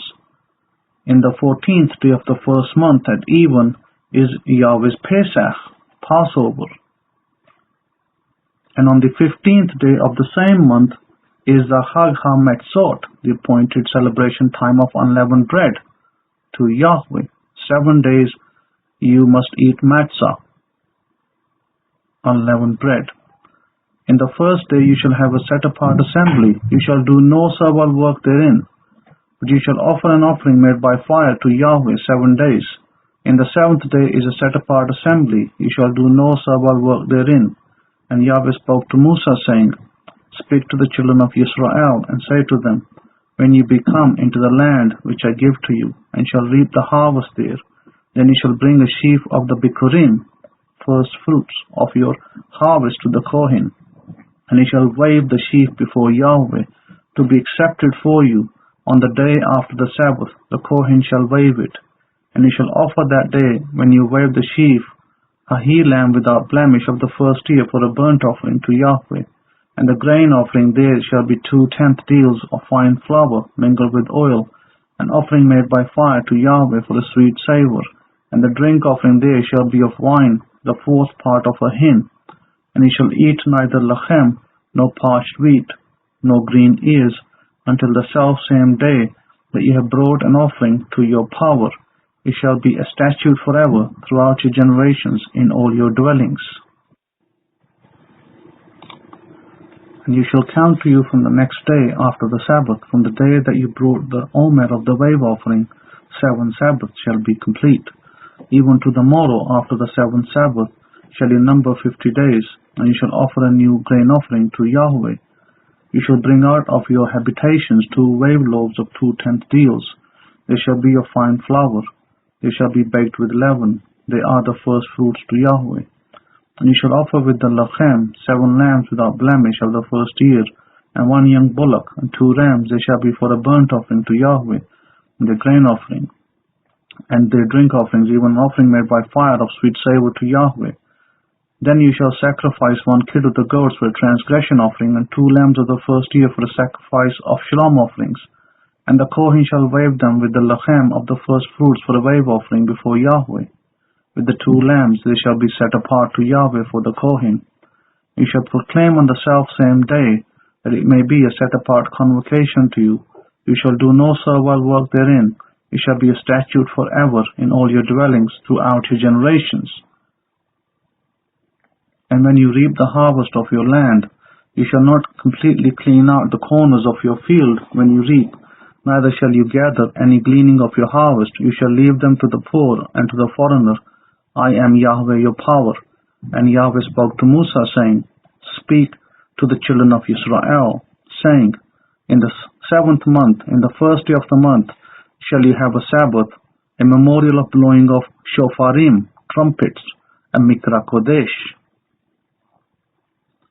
You shall do no servile work therein, but you shall offer an offering made by fire to Yahweh. And Yahweh spoke to Musa, saying, Also on the 10th day of the 7th month, there shall be Yom Kippurim. It shall be a mikra kodesh to you. And you shall afflict your souls and offer an offering made by fire to Yahweh. And you shall do no work in that same day, for it is Yom Kippurim, to make kapporah for you before Yahweh your power. For whatsoever soul it be that shall not be afflicted in that same day, he shall be cut off from among his people. And whatsoever soul it be that does any work in the same day, the same soul will I destroy from among his people. You shall do no manner of work. It shall be a statute forever, throughout your generations in all your dwellings. It shall be to you a set-apart Sabbath. And you shall afflict your souls in the 9th day of the month at even. From even to even shall you celebrate your Sabbath. And Yahweh spoke to Musa, saying, Speak to the children of Israel, saying, The 15th day of the 7th month shall be Chag, HaSukkot, the appointed celebration time of tabernacles, for 7 days to Yahweh. On the first day shall be a mikra kodesh. You shall do no servile work therein. 7 days you shall offer an offering made by fire to Yahweh. On the 8th day shall be a mikra kodesh to you, and you shall offer an offering made by fire to Yahweh. It is a solemn assembly, and you shall do no servile work therein. These are the feasts of Yahweh, which you shall proclaim to be mikra kodesh, to offer an offering made by fire to Yahweh, a burnt offering and a grain offering, a sacrifice and drink offerings, everything upon his day, beside the Sabbaths of Yahweh, and beside your gifts, and beside all your vows, and beside all your freewill offerings, which you give to Yahweh. Also in the 15th day of the same month, when you have gathered in the fruit of the land, you shall keep a Chag, appointed celebration time, to Yahweh 7 days. On the first day shall be a Sabbath, and on the 8th day shall be a Sabbath. You shall take for yourself on the first day the branches of goodly trees, branches of palm trees, and the branches of thick trees, and willows of the brook, and you shall rejoice before Yahweh your power 7 days. And you shall keep it a Chag to Yahweh 7 days in the year. It shall be a statute forever in your generations. You shall celebrate it in the 7th month. You shall dwell in booths 7 days. All that are Israeli born shall dwell in booths, that your generations may know that I made the children of Israel to dwell in booths, when I brought them out of the land of Mitzrayim. I am Yahweh your power. And Musa declared to the children of Israel the feasts of Yahweh. Please note, these 7 annual feasts are celebrated every year. We celebrate the feasts. We do not give the offerings of the prescribed sacrifices. These are withheld until the 3rd temple will be restored completely to our people in Israel. Please also note that the day begins sunrise and not sunset. This is why this particular Yom Kippurim, the Day of Atonement, is asked where God has asked us to do a fast starting on the 9th of the evening. This is the evidence that will show you that our days did not begin at sunset, which is a much later development of history after the destruction of the Second Temple, but our days always began at sunrise and nothing has changed. So the Saturday Sabbath is sunrise to sunset. And note, chapter 24. And Yahweh spoke to Musa, saying, Command the children of Israel that they bring to you pure olive oil beaten for the light, to cause the lamps of the menorah to burn continually. Outside the veil of the testimony, in the tent of the appointed times, shall Aaron order it from the evening to the morning before Yahweh continually. It shall be a statute forever in your generations. He shall order the lamps of menorah upon the pure candlestick before Yahweh continually. And you shall take fine flour, and bake 12 cakes there. 2/10 deals shall be in one cake. And you shall set them in 2 rows, 6 on a row, upon the pure table before Yahweh. And you shall put pure frankincense upon each row. But it may be on the lechem for a memorial, even an offering made by fire to Yahweh. Every Sabbath he shall set it in order before Yahweh continually, being taken from the children of Israel by an everlasting covenant. And it shall be Aaron's and his sons, and they shall eat it in the set-apart place, for it is most set apart to him of the offerings of Yahweh, made by fire by an eternal statute. And the son of an Israeli woman, whose father was a Mitzri, Egyptian, went out among the children of Israel. And this son of the Israeli woman and a man of Israel had a fight in the camp, and the Israeli woman's son blasphemed the name of Yahweh, and cursed, and they brought him to Musa, in brackets. And his mother's name was Shelomith, the daughter of Dibri, of the tribe of Dan. And they put him in ward, that the mind of Yahweh might be showed them. And Yahweh spoke to Musa, saying, Bring forth him that has cursed outside the camp, and let all that heard him lay their hands upon his head, and let all the congregation stone him. And you shall speak to the children of Israel, saying, Whosoever curses his Elohim shall bear his transgression, and he that blasphemes the name of Yahweh, he shall surely be put to death, and all the congregation shall certainly stone him, as well as a foreigner, as he that is born in the land, when he blasphemes the name of Yahweh, shall be put to death. And he that killed any man shall surely be put to death. And he that kills an animal shall make it good animal for animal. And if a man cause a blemish in his neighbor, as he has done, so shall it be done to him. Breach for breach, eye for eye, tooth for tooth. As he has caused a blemish in a man, so shall it be done to him again. And he that killed the beast, he shall restore it, and he that killed the man, he shall be put to death. You shall have one manner of Torah, as well for the foreigner as for one of your own country, for I am Yahweh, your power. And Musa spoke to the children of Israel, that they should bring forth him that had cursed outside the camp, and stone him with stones. And the children of Israel did as Yahweh commanded Musa. Please take note, as it says over here, that if a man kills another man, of course for that he shall surely be put to death. This was in the times of the temple, tabernacle, that this ordinance was carried out. You needed at least 23 judges. A Sanhedrin had 71 people. But today, this one's not practiced until we have our Sanhedrin and the 23 judges back in the land. And it also talks about tooth for tooth, eye for eye. Many people mistake this. We are not commanded to take somebody's eye out if they have taken your eye out. The commandment, tooth for tooth, eye for eye, means that it should be a just punishment in terms of monetary value, that person has to pay a monetary value to the one that has been offended and victimized. That is what this commandment is about. The same way as in verse 21 it says, he that killed a beast, he shall restore it. Well, how can you restore a beast that is dead? How can you restore an animal? The same way, it is a monetary value that the judges have prescribed for the day. So again, this happens today. It can happen wherever we are today in Torah, that the judges, the Kohen in the gate, can make the decision of what is the correct monetary value for an offense committed to another mishpacha, a member of Israel. And then whatever the judgment is set by the Kohen, it shall be established, even in our day today. End note. Chapter 25. And Yahweh spoke to Musa in Mount Sinai, saying, Speak to the children of Israel, and say to them, When you come into the land which I give you, then shall the land keep a Sabbath to Yahweh. 6 years you shall sow your field, and 6 years you shall prune your vineyard, and gather in the fruit there. But in the 7th year shall be a Sabbath of rest to the land, a Sabbath of Yahweh. You shall neither sow your field, nor prune your vineyard.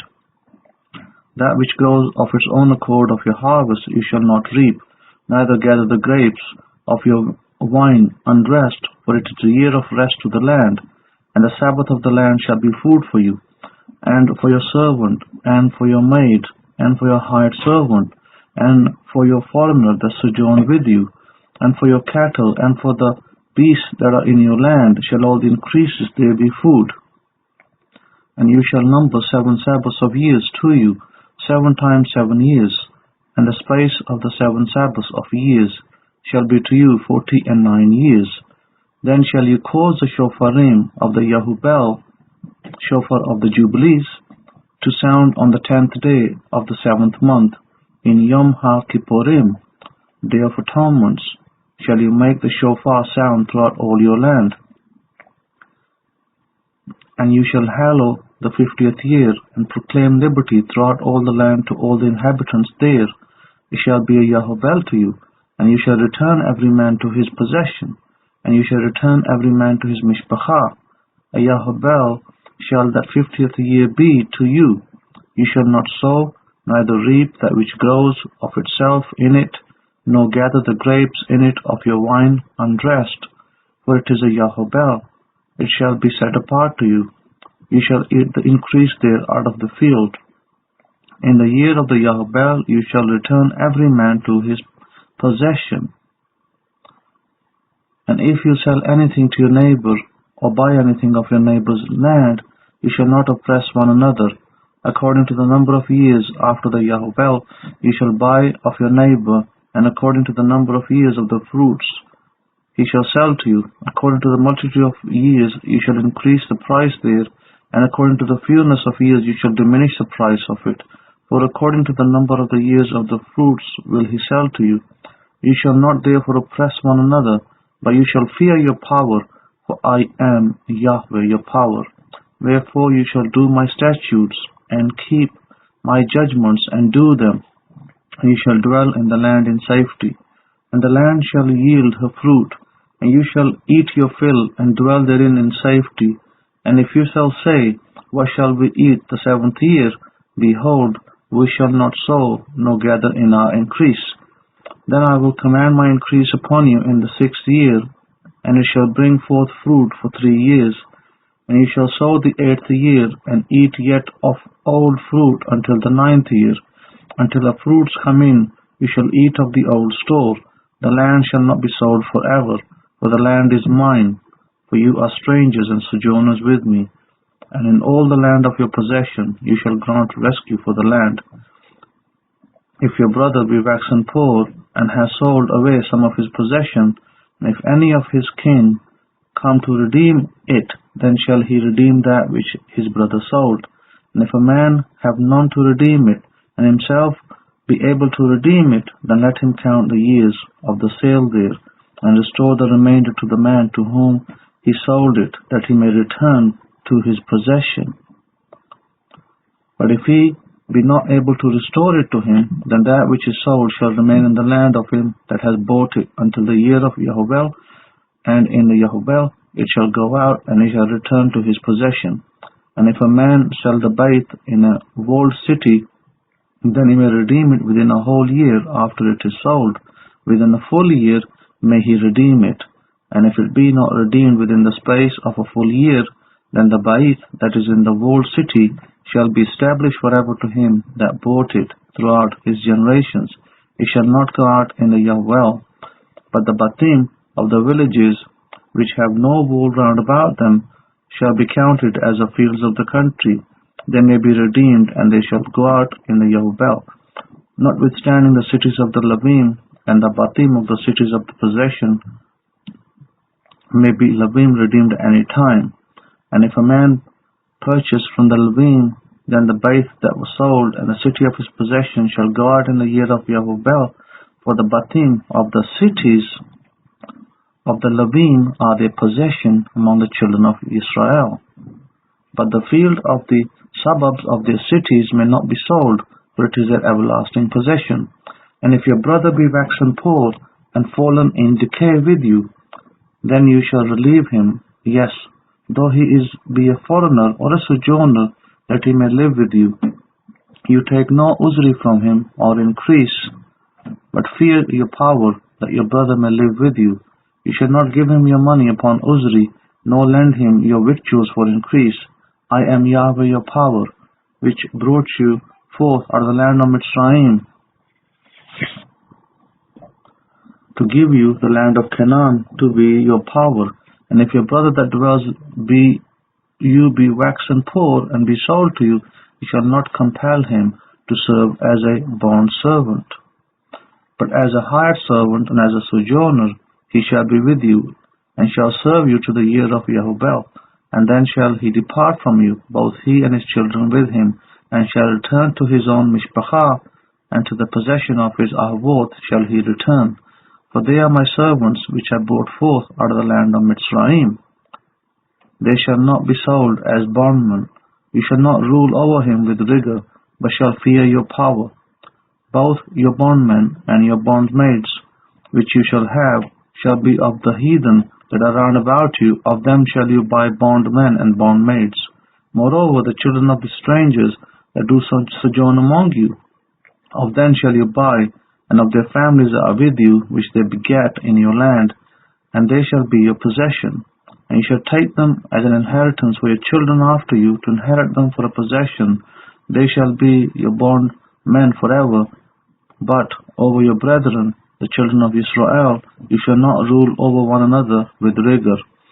And if a sojourner or foreigner wax rich by you, and your brother that lives by him wax poor, and sell himself to the foreigner or sojourner by you, or to the stock of the foreigner's mishpachah, after that he is sold, he may be redeemed again. One of his brethren may redeem him. Either his uncle or his uncle's son may redeem him, or any that is nigh of kin to him of his mishpachah may redeem him, or if he is able, he may redeem himself, and he shall reckon with him that bought him from the year that he was sold to him to the year of Yehovah, and the price of his sale shall be according to the number of years, according to the time of a hired servant shall it be with him. If there be yet many years behind, according to them, he shall give again the price of his rescue out of the money that he was bought for. And if there remains but few years to the year of Yehovah, then he shall count with him, and according to these years shall he give him again the price of his rescue. And as a yearly hired servant shall he be with him, and the other shall not rule with rigor over him in your sight. And if he be not redeemed in these years, then he shall go out in the year of Yehovah, both he and his children with him. For to me the children of Israel are servants, they are my servants, whom I brought forth out of the land of Mitzrayim. I am Yahweh your power. Chapter 26. You shall make no idols nor graven image, neither shall raise up a pillar, neither shall you set up any altar of stone in your land, to bow down to it, for I am Yahweh your power. you shall keep my Sabbaths, and reverence my sanctuary. I am Yahweh. If you walk in my statutes, and keep my commandments, and do them, then I will give you rain in due season, and the land shall yield her increase, and the trees of the field shall yield their fruit. And your threshing season shall extend for you until the grape crop, and the grape crop shall extend to the sowing time. And you shall eat your lachem to the full, and dwell in your land safely. And I will give shalom in the land, and you shall lie down, and none shall make you afraid. And I will rid evil beasts out of the land, neither shall the sword go through your land. And you shall chase your enemies, and they shall fall before you by the sword. And 5 of you shall chase 100, and 100 of you shall put 10,000 to flight. And your enemies shall fall before you by the sword, for I have respect to you, and make you fruitful, and multiply you, and establish my covenant with you. And you shall eat old store, and bring forth the old because of the new. And I will set my tent among you, and my soul shall not abhor you. And I will be continually in your midst, and will be your power, and you shall be my people. I am Yahweh your power, which brought you forth of the land of Mitzrayim, that you should not be their bondmen. And I have broken the bands of your yoke, and elevated your positions. But if you will not hearken to me, and will not do all these commandments, and if you shall despise my statutes, or if your soul abhor my judgments, so that you will not do all my commandments, but that you break my covenant, I will also do this to you. I will even appoint terror over you, wasting disease and fever, which shall consume the eyes and cause sorrow of heart. And you shall sow your seed in vain, for your enemy shall eat it. And I will set my face against you, and you shall be slain before your enemies. They that hate you shall reign over you, and you shall flee when none pursues you. And if you will not yet for all this hearken to me, then I will punish you 7 times more for your transgressions. And I will break the pride of your power, and I will make your Shemaim as iron, and your earth as bronze, and your strength shall be spent in vain. For your land shall not yield her increase, neither shall the trees of the land shall yield their fruits. And if you walk contrary to me, and will not hearken to me, I will bring 7 times more plagues upon you according to your transgressions. I will also send wild beasts among you, which shall rob you of your children, and destroy your cattle, and make you few in number, and your highways shall be desolate.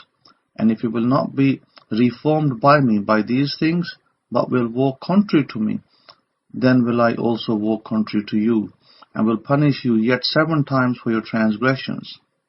And I will bring a sword upon you, that shall avenge the vengeance of my covenant.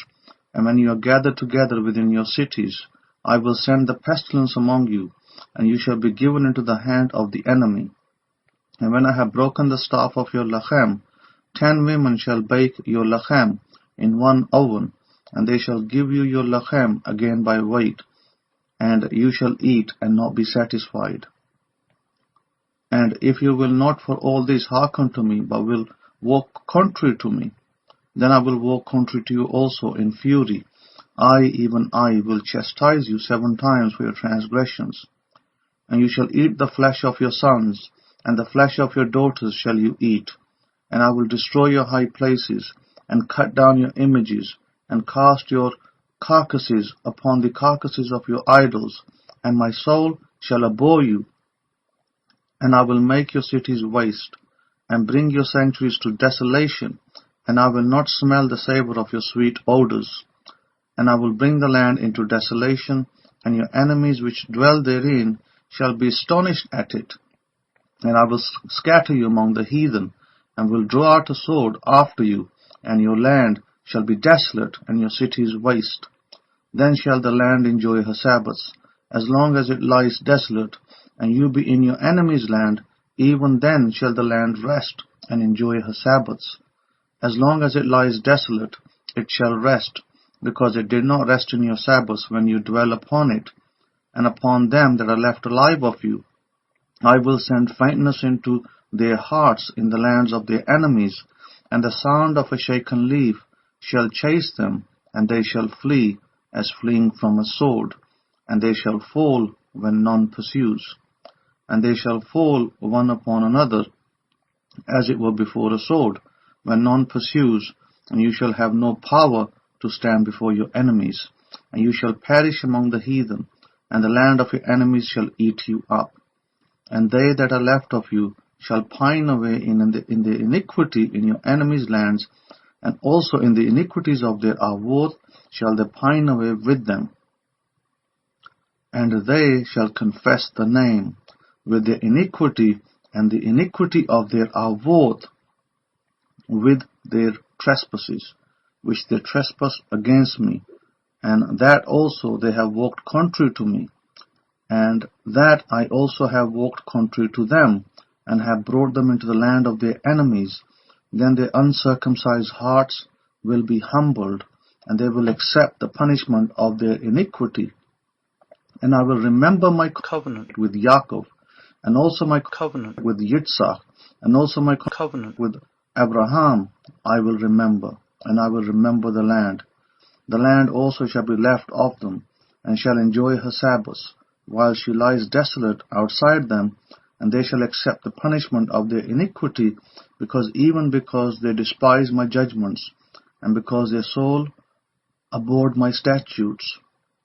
Yet for all that, when they are in the land of their enemies, I will not cast them away, neither will I reject them, to destroy them utterly, and to break my covenant with them. For I am Yahweh the Elohim, and I will for their sakes remember the covenant of their ancestors, whom I brought forth out of the land of Mitzrayim, in the sight of the heathen, that I might be their Elohim. I am Yahweh. These are the statutes and judgments and Torah which Yahweh made between him and the children of Israel in Mount Sinai by the hand of Musa. Please note, as Yahweh is very careful to state, that those of you who are in the land of your enemies in dispersion, that you are to confess the name, as verse 40 says, and that name is Yud-Heh-Vah-Heh, the name of Yahweh. That means you have to repent of your transgressions, turn back to the Torah, and accept that the judgments were just, and it is then that you have to be under a teacher, a rabbi, and learn the Torah and do it. And that is when the mighty God of Israel will restore you in mind, body, and in soul, and one day restore you back to the land of Israel. Baruch Hashem Yahweh. May his name be forever and forever praised. Amen. Chapter 27. And Yahweh spoke to Musa, saying, Speak to the children of Israel, and say to them, When a man shall make a singular vow, the person shall be for Yahweh by your estimation, and your estimation shall be of the male from 20 years old even to 60 years old. Even your estimation shall be 50 shekels of silver after the shekel of the sanctuary. And if it be a female, then your estimation shall be 30 shekels. And if it be from 5 years old even to 20 years old, then your estimation shall be of the male 20 shekels, and for the female 10 shekels. And if it be from a month old even to 5 years old, then your estimation shall be of the male 5 shekels of silver, and for the female your estimation shall be 3 shekels of silver. And if it be from 60 years old and above, if it be a male, then your estimation shall be 15 shekels, and for the female 10 shekels. And if he be poorer than your estimation, then he shall present himself before the Kohen, and the Kohen shall value him. According to his ability that vowed shall the Kohen value him. Start again. But if he be poorer than your estimation, then he shall present himself before the Kohen, and the Kohen shall value him. According to his ability that vowed shall the Kohen value him. And if it be an animal whereof men bring an offering to Yahweh, all that any man gives of such to Yahweh shall be set apart. He shall not alter it, nor change it, a good for a bad, or a bad for a good. And if he shall at all change beast for beast, then it and the exchange there shall be set apart. And if it be any unclean animal, of which they do not offer a sacrifice to Yahweh, then he shall present the animal before the Kohen. And the Kohen shall value it, whether it be good or bad, as you value it, who are the Kohen, so shall it be. But if he will at all redeem it, then he shall add a fifth part there to your estimation. And when a man shall set apart his bait to be set apart to Yahweh, then the Kohen shall estimate it, whether it be good or bad. As the Kohen shall estimate it, so shall it stand. And if he that set it apart will redeem his bait, then he shall add the fifth part of the money of your estimation to it, and it shall be his. And if a man shall sanctify to Yahweh some part of a field of his possession, then your estimation shall be according to the seed there. An omer of barley seed shall be valued at 50 shekels of silver. If he sanctifies his field from the year of Yahuvel, according to your estimation, it shall stand. But if he sanctify his field after the Yahuvel, then the Kohen shall reckon to him the money according to the years that remain, even to the year of the Yahuvel, and it shall be abated from your estimation. And if he that set apart the field will in any wise redeem it, then he shall add the fifth part of the money of your estimation to it, and it shall be assured to him. And if he will not redeem the field, or if he have sold the field to another man, it shall not be redeemed any more. But the field, when it goes out in the Yahuvel, shall be set apart to Yahweh as a field devoted. The possession there shall be the Kohen's.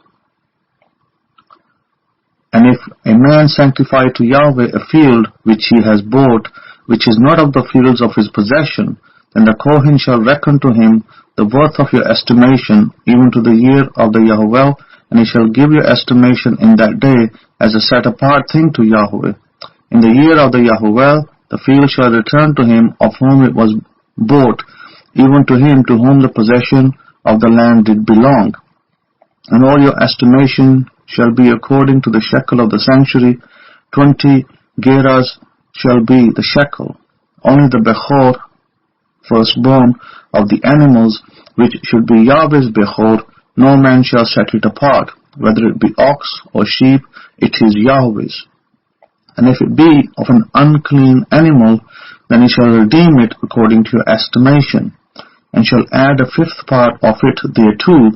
Or if it be not redeemed, then it shall be sold according to your estimation. Notwithstanding, no devoted thing that a man shall devote to Yahweh, of all that he has, both of man and animal, and of the field of his possession, shall be sold or redeemed. Every devoted thing is most set apart to Yahweh. None devoted which shall be devoted of men shall be redeemed, but shall surely be put to death.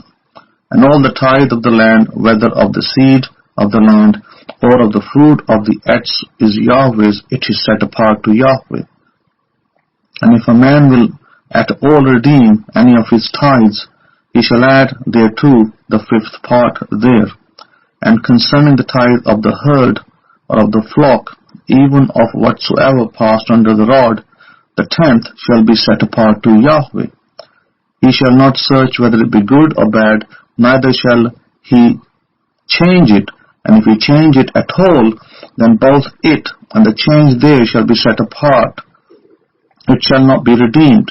These are the commandments which Yahweh commanded Musa for the children of Israel in Mount Sinai.